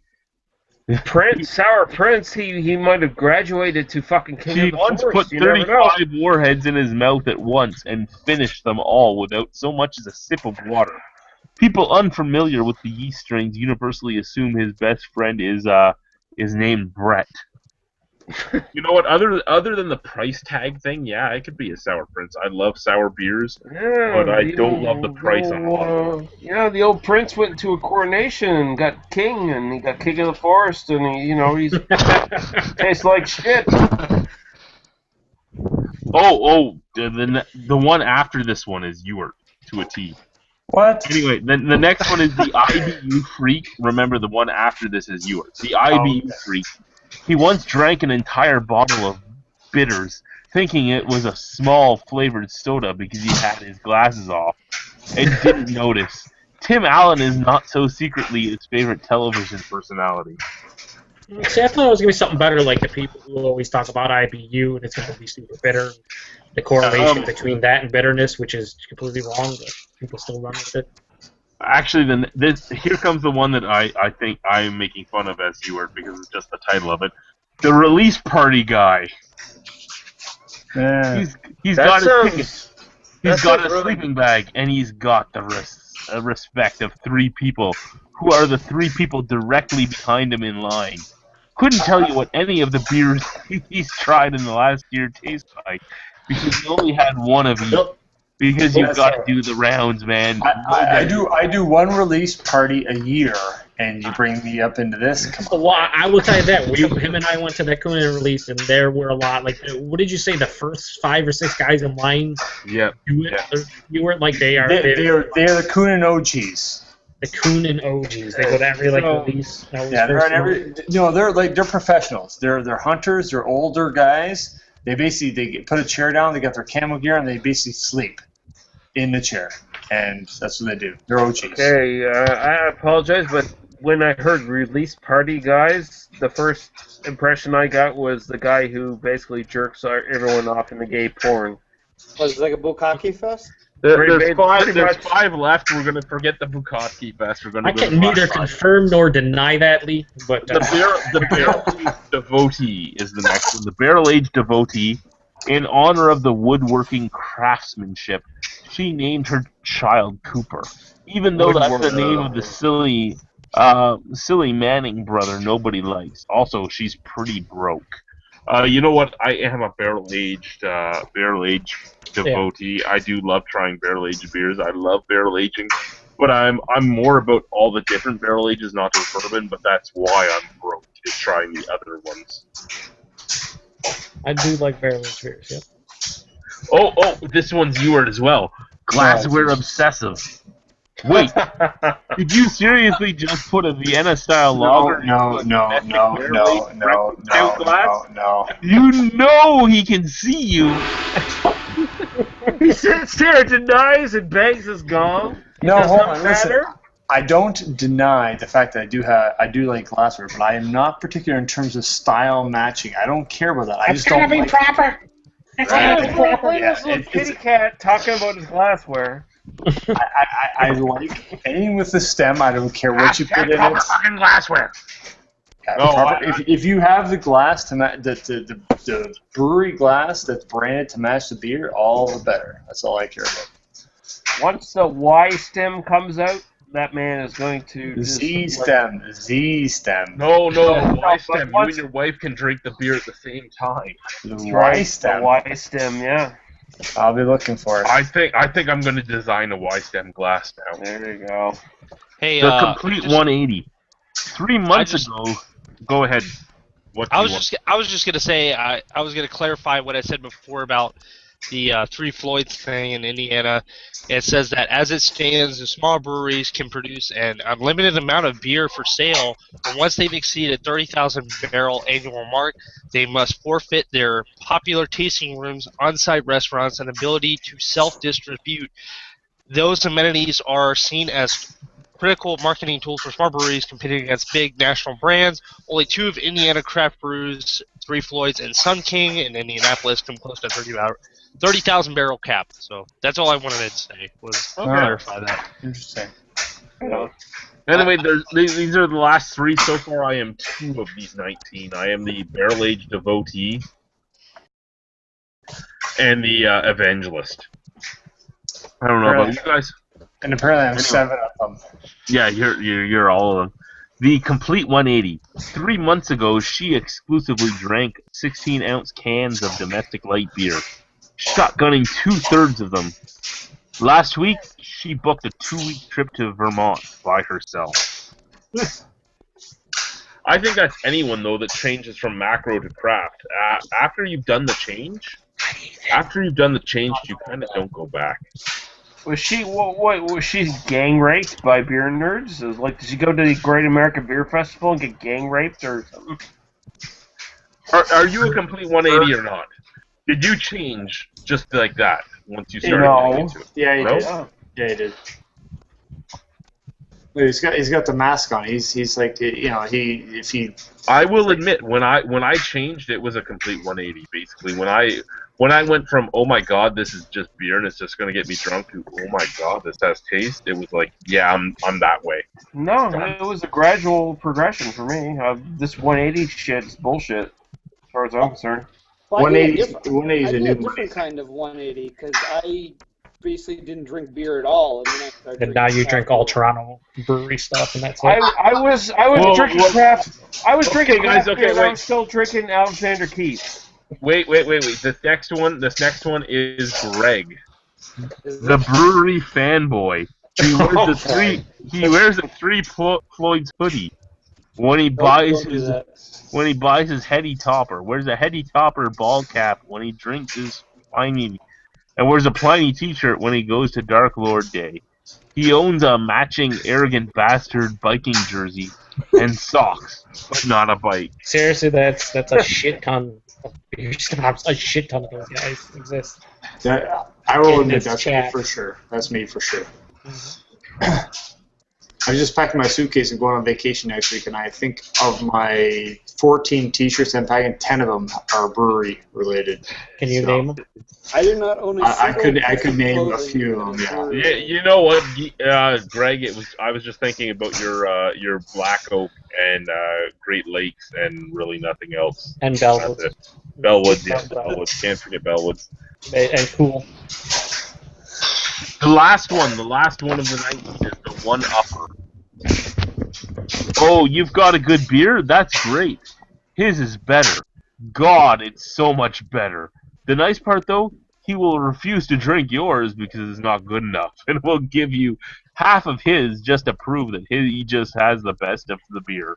So basically, keep this guy around. I want to find the one upper all the time. That's it. I want to punch the one upper because that dude's an asshole. He's gonna share his great beer with you. He's gonna share it and he's gonna fucking look down on you. Fuck that dude. He's not about beer community. He's about being a fucking beer snob asshole who's trying to educate you and tell you, oh, you fucking barbarian, here's the fucking real beer. Fucking barbarian. The greatest thing Aaron's saying a few things to. Oh, sorry. No, what's Aaron saying? No, you were just saying it's funny that. Guys, I'm gonna head out. Cheers, Nick. Fuck you too, Nick. Good night, Nick. See ya. Good night, Nicholas. Yep. Good night. Okay, Well, what's what their? Aaron was saying is basically, it's they're saying which one are you? I would say for the vast majority of beer, what is beer geeks or beer snobs? I forgot. Is it beer snobs? This is beer snobs. Okay, beer snobs. The vast majority of craft beer drinkers, more than one of those traits apply, not just one. Yeah. So it's for weird me, to be like, which one are you? Well, a shit ton of them. Evangelist and barrel aged devotee were my two. I'd say evangelist, barrel aged devotee. I wouldn't say because I mean that's very subjective. Like there's a lot of barrel aged shit that's just crap. Well, barrel aged does not the offer. equal If I'm quality. given the offer of somebody sending me a message going, "Hey, you can get this barrel aged this or regular this. What do you want?" I want the barrel aged version. Yeah. If I only have the money to get one, I want the barrel aged. If I can get both, I'll get both. It depends on what the brewery tells me. If the brewery tells me their beer was made specifically for the barrel, then okay, I want the barrel age. But I mean, if it's just like, here's our regular awesome fucking beer, and you can get it in barrel age for like $20 more or whatever bullshit goddamn thing, then no, I'll probably try the regular one first. Well, I mean, but the whole point is like you're getting a little something extra with, I guess you could say, the bourbon barrel. Compared to something, because today I just bought Jack Eo's Bourbon Barrel Brick Kiln Barley Wine. Can you send that to me? Can you go get more? So place in order. No, I was just saying, like, it's like, to me, I feel like, I've already had the Brick Kiln, what more can I get? But, like what Chad said, if it came down to whether I want the regular or the Bourbon Barrel, I'd rather go with the Bourbon Barrel. That way you get a little bit of extra something, you know what I mean? Yeah. I'm not going to say you're wrong, but you're wrong. Yeah, he's wrong. I know. I have a stupid palate. What can I say? Exactly. I mean, for me, if anything, I'd want to compare the regular to the barrel age. So yes. that's more what I'm looking for. I'm looking for a brewery that says our regular beer. I'm looking for a brewery that says our regular beer is awesome, but we also have a barrel aged version. So you can buy the regular awesome beer, and then you compare it to the fucking barrel aged. Yeah. Okay. The barrel aged beers that are few and far between that I've only had the barrel aged version. I feel kind of weird just drinking the barrel aged version. It's like I have no comparison. Yeah. I want to see what it is naked without the barrel. Yeah. That's like Hop and Frog. I just saw they had their Doris, not the Boris, but the Doris barrel aged version, and I was like, yeah, well. What more can I get from it? It's just like with the Siberian Night. It's like it's more Siberian Night with just a little bit of wood character. So it depends on the brewery. It depends on the beer, and it depends on how good they are at fucking using barrels because how long they have them in for. Yeah, there's a lot of factors at the end of the day. So it's one of those things though. Like Lee. You want to try the base beer first, and then see how it changes. I mean, that's pretty much should be the goal. Yeah. And that's what's so awesome about craft beer is it varies year to year with different breweries, different beers, everything else. So it's just But it's funny that that's a beer snob article. I always think of beer. There's a couple things on there like people, the one up and all that stuff. But really, in my mind, the definition of a beer snob is someone who tells you what you should like or what you should drink, and that's my definition. That's more craft or more beer geekish stuff where you geek out on certain aspects of the actual beer snobs deal in absolutes. That's the bottom line. They deal in absolutes. This is the best beer. This is the best style. This is the best way beer should be made. They have no fucking wiggle room. In real beer, there's a lot of variation. There's a lot of wiggle room. There is no absolutes. No, there's not. But and at the same time, it's like I think beer snobs fail to realize that their opinion is in fact. Well, that's like when I did my my Budweiser response Super Bowl video or whatever, I only made a response because some people wanted my opinion about it, and the fact of the matter is, a couple people from my work actually were like, "Oh, did you see that commercial last night on the Super Bowl? I mean, that's how I actually talk. That's fucked up." No, yeah. No, yeah. There's some dickheads that, like to mess with it. But anyway, the fact of the matter was the fact that, with some people that want to drink, their Pabst and their Bud Light or whatever, it's like, that's what they want to drink. And like what I said in the end of my video, it's, all the craft beer that's out there, that's great. You know what? That's all for me. You know what? You can have your Bud Light. I'm going to drink my good shit. So I find like the Bud Light guys are worse snobs. Like if you're talking about absolutes, then craft beer drinkers are usually a little Beer more Circuit, open-minded. oh my god, where did you come from? Hello, how you doing? I was just hiding out in the corner. No, domestic pale lager people fucking they're really down on you for liking craft beer more than maybe the other way around. I find. Yeah, you're totally right. There's a lot of reverse snobbery. It's from so the crazy other side. too, because it's just beer. You know what I mean? It's just. That's Yeah, because we all know, like, tasting lots of beers, like there's a lot of big heavy Belgian beers that they're really complex, and some people might not like them as much as the next. Like we understand that a lot more, I think, than like the domestic philosopher lager of people. beer. Yeah, Well, I mean, that's a discussion I always try to bring up with Jay whenever he's in here about, like, his.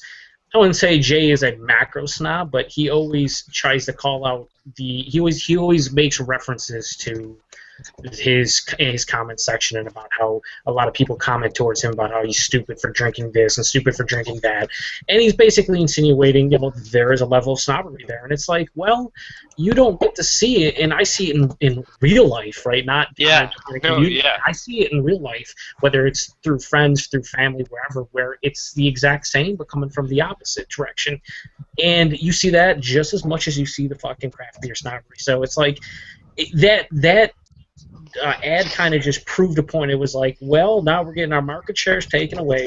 We're kind of in the beginning of losing, probably and eventually losing a battle long term. So how do we go about this? Well, let's attack fucking people who like craft beer.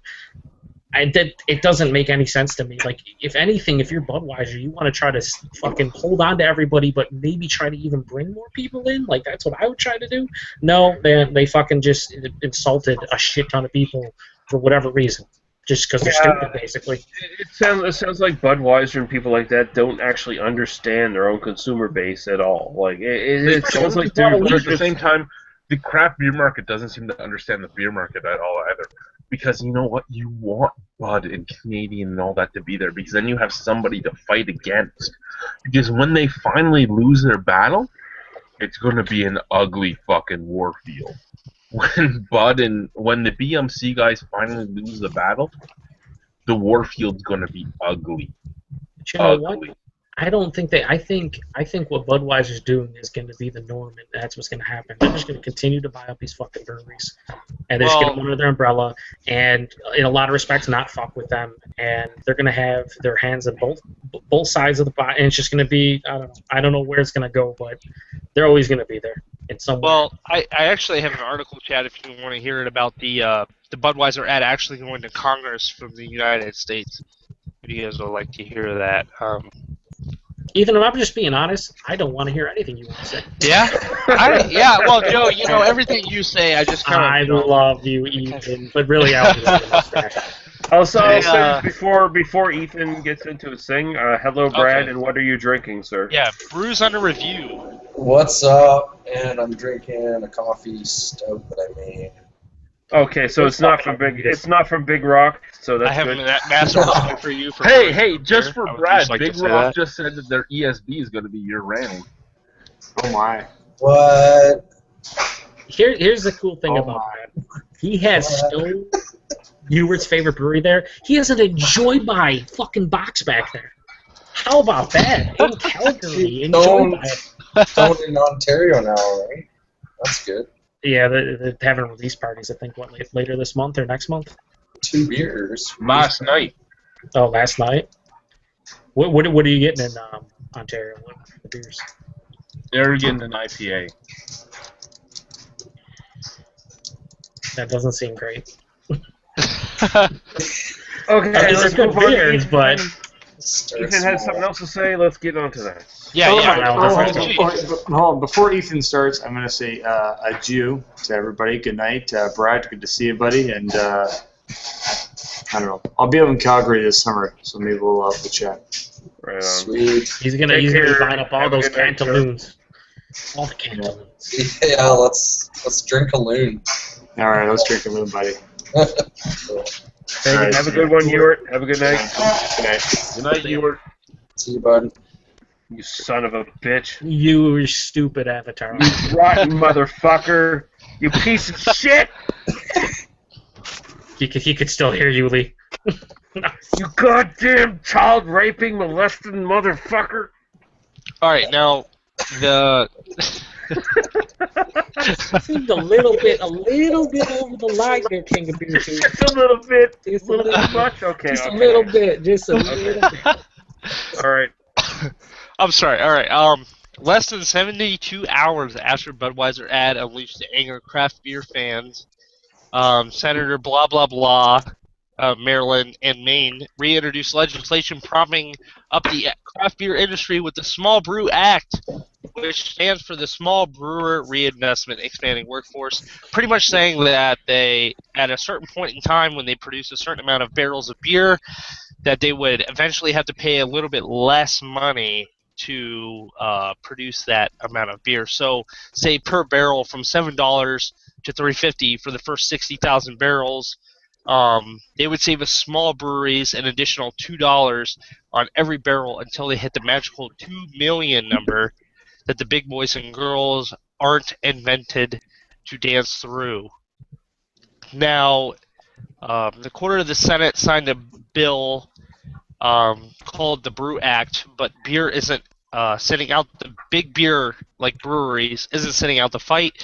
They also came out with the Fair Beer Brewers Exercise Economic Relief Act, which removes taxes for the first 7,143 barrels, and then basically extends the Small Brew Act to big beer. So essentially what they're saying is that the Brew Act, or the Small Brew Act, is excluding, Budweiser and Coors and Miller.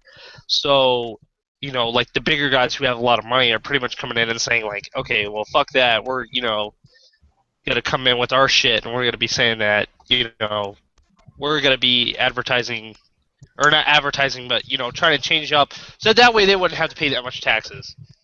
Well, here's the two things about that story that would make me weirded out. One, the big guys pay the most money to the government, so right, which is that the government's going fucked up, against them. yeah. And two, the big guys have the most money for lawsuits, and that just sounds like a NAFTA thing.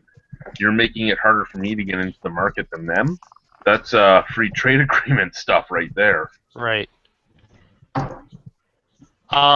Just another thing that they said in this was this comprehensive reform bill supports brew pubs, microbrewers, national craft brewers, major brewers, and importers alike. Which is another thing I have a problem with, which is importers of importing, like, say, Heineken and things like that, but encourages their entrepreneurial spirit, which is exactly the spirit we need to get America's economic engine going again. I don't know if I completely agree with that, but I know that for a fact that the what's his name, the guy from the Brewers Association, the lead, I forget his name, he said that he agrees with the original idea to keep it in America and everything like that. So I mean, it's just a whole cluster fuck of just different stuff. So Right on. Right up.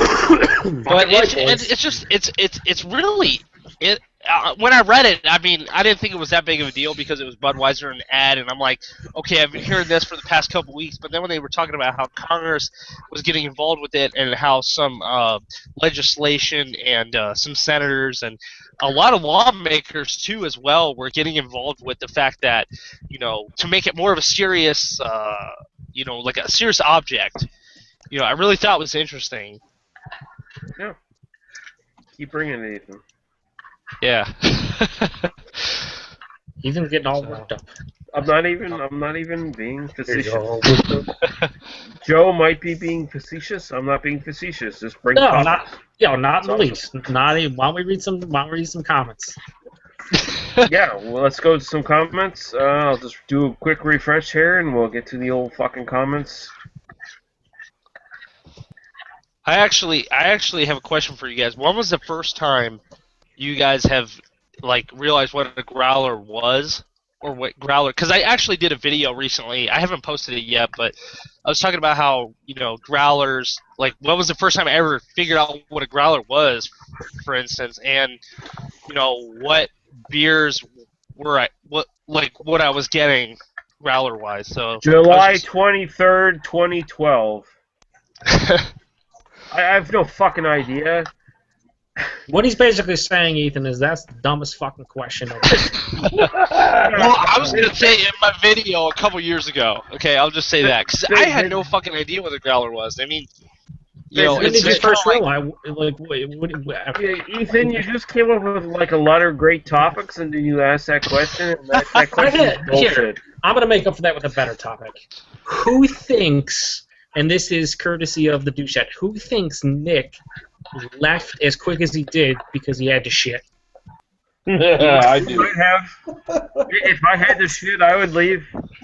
I mean, he was basically like, guys, I'll see you later. Like either A, shit his pants, B, was in the process of shitting his pants, or C, had to shit. They're not any combination of the three okay with me. I just feel like... Yeah, why is anyone laughing about this? This is a legit reason to leave the chat. I agree, it's a legit reason. Yeah, so let's go to comments here because Joe is really taking this down a notch. All I was asking was when you guys were first introduced to growlers. That was pretty much it. I mean... History of growlers years ago for me. Yeah, probably a decade ago for me for the history. When was my first growler I purchased? 5 years ago. I don't know, 4, 3. Yeah, see, I feel like I'm relatively new. Journal, sir. I'm just saying, like, I just feel relatively new to the whole growler. You know what I mean? Because I wasn't really big into that, and so I don't know. I was first heard about it. Get over it. I bought one growler. Get over it, sir. You've been introduced to growlers. You like growlers. They're awesome. Get over it.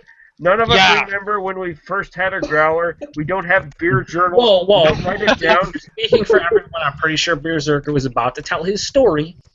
Okay, all right. Oh, I know. I just heard about it on like homebrew channels and shit. And that's so you why have I about nothing. it. You have nothing. Not really. I never heard like it. I have 2 growlers and one's a half a growler. And you don't remember half a growler. Growler and 64 ounce. Howlers. Is it the Village? I have a growler and I have a 64 ounce. So. Can we all just agree no one remembers when they first had a growler? Yeah, I walked into a store, I saw it, I said, oh, you put beer in that? That's cool, I'm going to buy one. 2 years ago, I saw somebody walk up and I'm like, what the fuck is that? With a big jar of beer, I didn't know what that was until later on when I figured out, Did you think it was a weapon and you were going to get hit over the head? I had no idea. Ethan, did you murder this person and then wear his skin? Hey, I'm just trying to be honest here. I'm trying to be... There's a cap on it. Maybe there's liquid in there. Because if you didn't... When I walk into the grocery store and I see... It's not a story. When I see a grocery store with a tap, I'm like, what the hell's going on here? You just put your head underneath the tap and go to town. Right? There's no growlers. That's what I thought it was for. Honestly, you know what, Joe? I thought that was for that. I would hate to go grocery store with you because that would be a freaky experience. And... Oh my God, what's that? It's cheese, Ethan. It's cheese. All right, I'm sorry, Lee. Go ahead. I am going to go comments now because this is really disturbing me quite a bit. Paul says, "Yep, Dale, let her take you out for a drive and handle your stick shift." We read that one. You read that one already. I read that one. All right. Right on. The last one was the Winter is Coming Black IPAs one. Anything after that? Yeah. Okay. There we go. Thank you, Joe. Nathan Briggs says, "I work in the woods, Lee, you fucker. I'm down out in the for at least a month. I wasn't being sarcastic that way. New Brunswick is almost 5 feet in snow here. The woods work out here is no joke. I don't know what the fuck you're talking about, sir. I think you insulted him earlier for just randomly one of your like fuck you thingies where he asked you a question. If you feel insulted, Nathan, you can go fuck yourself because I was not trying to insult you, sir. I am in goddamn 5 feet of fucking snow here too. Nova Scotia ain't that far from fucking New Brunswick, sir. He's pissed now. God damn it. All right, I'm not trying to insult you, so calm the fuck down. Let's not fall off your fucking bed, Lee. Settle it down. We don't need to... I am perfectly calm. Pierre Bruno says, Sigourney Weaver in her panties is much better than hockey talk, and I agree. Talking about it is much better, or actually her in her panties? Yeah, it's a little weird. Her panties, her in panties, whatever. Probably Why better. Sigourney Weaver? Why? Sigourney Weaver. Because they were talking about Alien. They were talking about Alien earlier. Alien? Yeah. We went on a rant for like a whole hour straight. It was an hour straight. Fuck off. It was like 20 minutes. That'll. And Sigourney Weaver, even at her age now, like what she's like, what 50? Something. She's a redhead. Still, I would enjoy her panties. Vylog says, hashtag Team Alien. Fuck you, Vylog, for putting hashtag in the fucking chat. I'm surprised it wasn't hashtag Black Oak. But, you know. Yeah, it should have been just hashtag fuck First and off. foremost, I would never want Sigourney Weaver in her panties anywhere near me. Well, you are in a minority, sir, because I would enjoy that. From Michigan. Just called me a minority. 1 second. How many people want Sigourney Weaver in her underwear in your house right now? Right here. I'd think about it. I don't know what she looks like right now. There's a mistaken beauty to it. I think I don't know how old she is. I don't know what she looks like anymore, but I would probably say most likely. So I'll give you a half. Good. She still looks good. Okay. She got a real stern and kind of attitude too that really turns me on. Okay.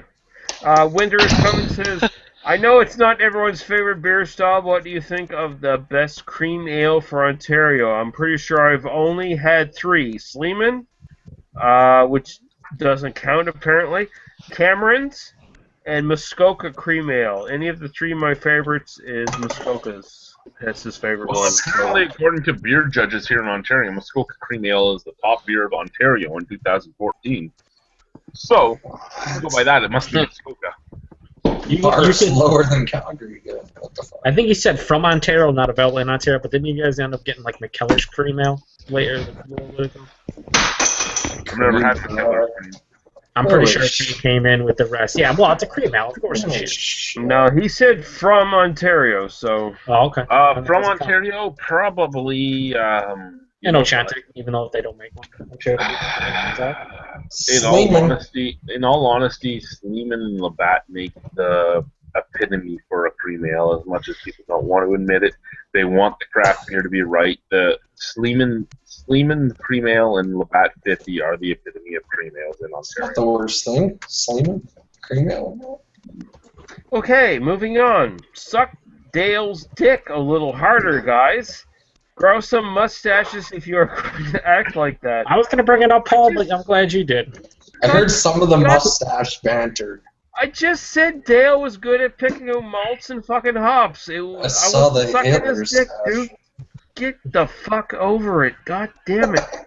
Aaron Doucette says, why the shocked and closed-minded response to using treated water in consumables? All the water molecules on Earth are made up of atoms that have been around and will continue to be around forever.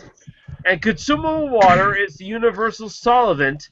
You are more likely to have water of a higher purity from a source that necessarily employs purification and testing methods before releasing the end product. In fact, when it comes to beer, the water could be too pure.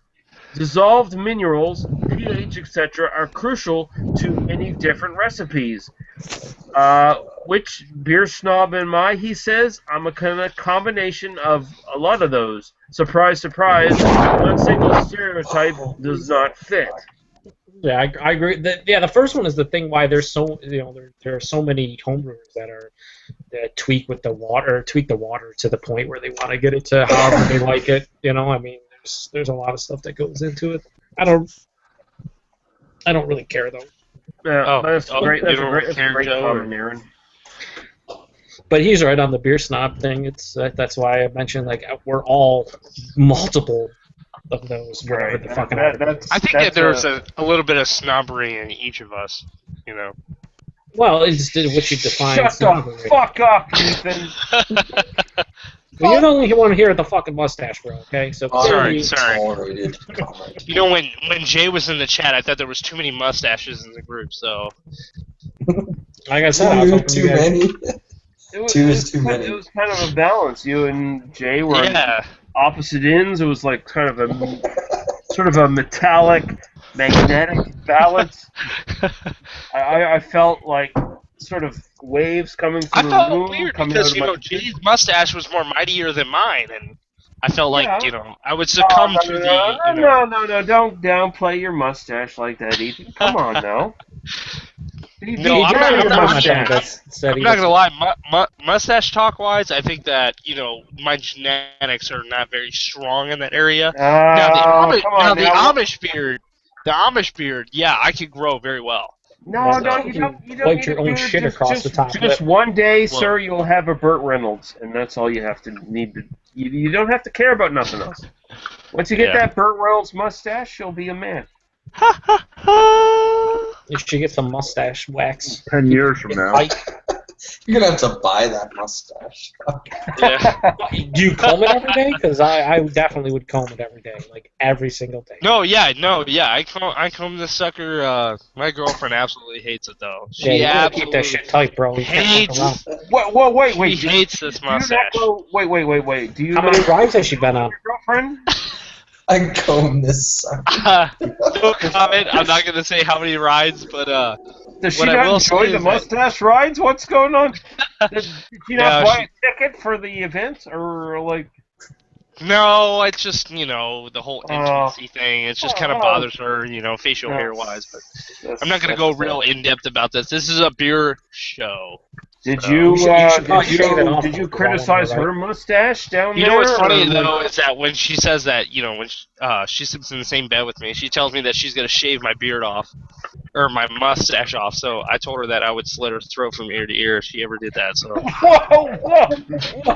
So let me ask you a question here, Ethan. Why are you so protective of this mustache of yours? Because as a signal, a mustache, facial hair in general is signified as manhood. So I feel like Jameson. That was that's all I'm gonna say. That was a bit of a. You said you would slit her throat. Oh, hey! This is this ear is to ear. That's a tad bit of a reaction. I would be more like she would shave your mustache. I'd be like I would shave your pussy or something like that. Like. That no, because that helped you. Gross. Yeah, that's a gross overreaction. Winter's coming. This is deteriorated, but I do have some information on your pre-mail problems. I know it isn't talk about slitting people's throats from ear to ear and mustache wax and everything, but your pre-mail problem, Aaron mentioned and fucking Chad forgot as well, but Bell City. Out of Brantford, they have an awesome cream ale. Now it's not your traditional, what you would think a traditional cream ale is, but it's pretty awesome for a cream. You mean Bell's cream ale or Bell City out of Brantford? Bell Ontario. City. Okay. Yes. I just recently had Bell's double cream stout, and it was really good. I really liked it. Yes, if you get a chance, because in Canton it seems like just whales hang out on the shelf. But, it's like Canton, like I said before, it's like Canton is like a trench. Like all the shit just kind of like goes into one area. Well, if you see Bell's Black Note, you will try that. The only one I've seen that I would want to try would be their Expedition Stout. Other than that, I haven't really seen anything too crazy like their old stock and everything like that. So cool story, Burt Reynolds. Here's the thing: you're gonna try Black Note because it is a mix of Expedition and the Special Cream Stout 50/50 Asian bourbon barrels. Okay. If you get a chance to try it, it is fucking fantastic. So what you're saying is I should wear a cowboy hat and a red shirt, and drive a Trans Am, which I used to drive. I feel like you should do that and then review a beer in some way. Showing I have a question. Why is Ethan all of a sudden covering up his mustache all the time? Like, are you sudden all of a sudden embarrassed by this? No, hell no. I'm not embarrassed by this stash. I mean, throw that motherfucker out there. Be proud, sir. I try my best. Aaron says, and you don't know Aaron, so take this how you will. Yeah, Ethan, I don't know. By the looks of Ethan's mustache, his wife/girlfriend is his beard. God,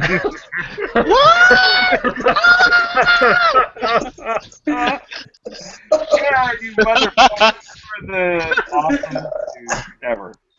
And you should be in the chat, you stupid. I have motherfucker. respect for you, sir.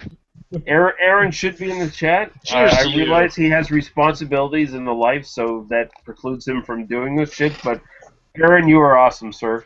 You know what? Out of anybody, I think Paul gives me the most shit about the mustache because every video I posted, he's giving me so much shit. Like especially when I did my beer run video, he put like 10 fucking comments about different shit and like about 2 or 3 about my goddamn mustache.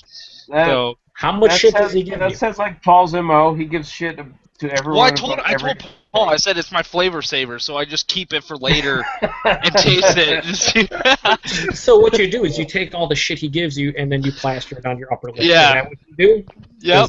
Yeah. Okay. Yep. And then you know what? I might do a review. I might be like mustache review. Be like, oh, okay, all right. This has a little bit less roasty malt and more caramel presence. Who knows? Okay. So Paul has more comments and. Oh Lord. Yeah, I will go to this, but we'll go to Winter is Coming first. He says, any ideas what the largest Canadian craft breweries are by volume sold? I'm guessing Steam Whistle, Mill Street in Amsterdam, and Bose. I thought Moosehead was because they're not considered craft. We had a discussion about that, right? Moosehead isn't really considered craft. I think if that would be them, wouldn't it? If that's the case. Isn't Big Rock quite large too, or fucking Big Rock, Zerker? Jesus Christ! I'm guessing. Zerker. No, but to be fair, I'm sure Big Rock would probably fall into that category as far as like official terms go. Phillips is pretty big, isn't it? Never heard of Phillips. What the fuck is Phillips? I don't think they're huge. You've never heard of Phillips? No. It's probably some of the best Canadian craft beer, though.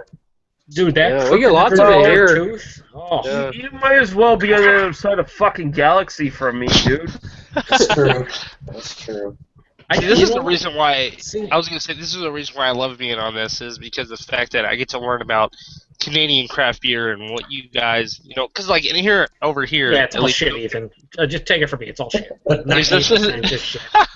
It's like I can't really relate to you guys' Canadian craft beer, but I just love hearing about how there's certain different amounts. So that way, if I ever do come into Canada, I can try you guys' craft beer. So.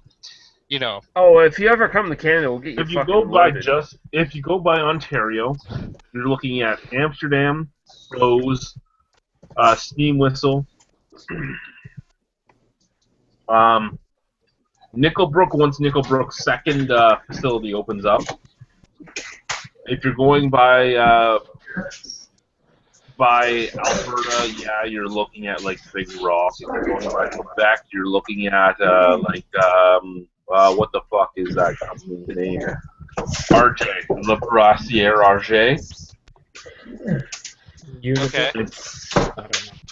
Just because, I like to expand the knowledge of, different beers and stuff, and that's one of the reasons why I like being on here is because I get to listen to people who are outside, the United States talking about their, version of craft beer and their, what's really good, what's really shitty, things like that. So yeah, you left a word out there. It was inferior. Okay. Okay, and let's go in here for comments. Paul says, all I know is that everything is a bit too thin, apparently. Fucking too thin. It is not stouty enough. Okay. Paul will drink a session IP and be like, oh, it's too thin. It's supposed to be thin, you fuck nugget. Like, are you serious? He says Ethan's girlfriend is a lesbo, apparently. Whoa. Hey, that was his words, not mine, sir. Take it up with Paul, him. that's it. Hater right here. Trolling. That's it. He says, slit your throat ear from ear? Now that is what I talk to, that's who I talk to my wife. She just tells me she'll just cut my fucking head off all the time. I don't even know where that's coming from. I don't know or that ponytail. Either one. Yeah. And he says, that is right, motherfucking troll. But the bandit is my fucking place. Black note for the win. I don't even know what he's talking about anymore. Who said that? All I gotta say is I got mad respect for Paul. So I'll just say that. I have no You respect are the for first Paul, but person I that do has love any him. respect for him. Okay, well, I'm just gonna say that Paul is my neighbor, Pennsylvania neighbor. I just gotta say that. I have respect. Are you within 5 minutes of them? It's Probably more like 45 to almost an hour. It's really a shame that, I don't even want to say it because Greg's not here. I can't. Yeah, don't say it. Don't say it. I was just gonna say it's a shame Weyerbacher isn't brewed in PA. Like that would You be know what? great. You guys could share some Weyerbacher, duo reviews. the old heathen, really good. That's all I gotta say. Best Michigan. I think it's Especially good. for a Michigan brewery. Not too malty, not too stouty. It's got that raisin, I just like it. That's good. Yeah. Like all beers from Michigan. Great Michigan beer. That's a good point, Chad. I'm glad you brought that up, sir. It's important to note that that is a Michigan beer. Also, according to Greg, he didn't get a lot of coffee on Bose's bottle lip, so that was an interesting. Oh, really? He didn't get. What the fuck did he get out of that beer? What did he do? Did he take a shit in it first before he drank it? Yeah, let me go get the exact check-in comment because it was that beer is so goddamn coffee forward that if you.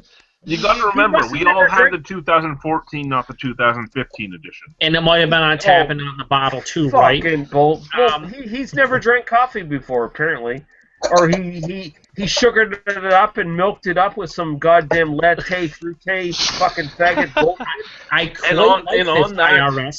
And on that story, guys, on that spiel, we're gonna go offline.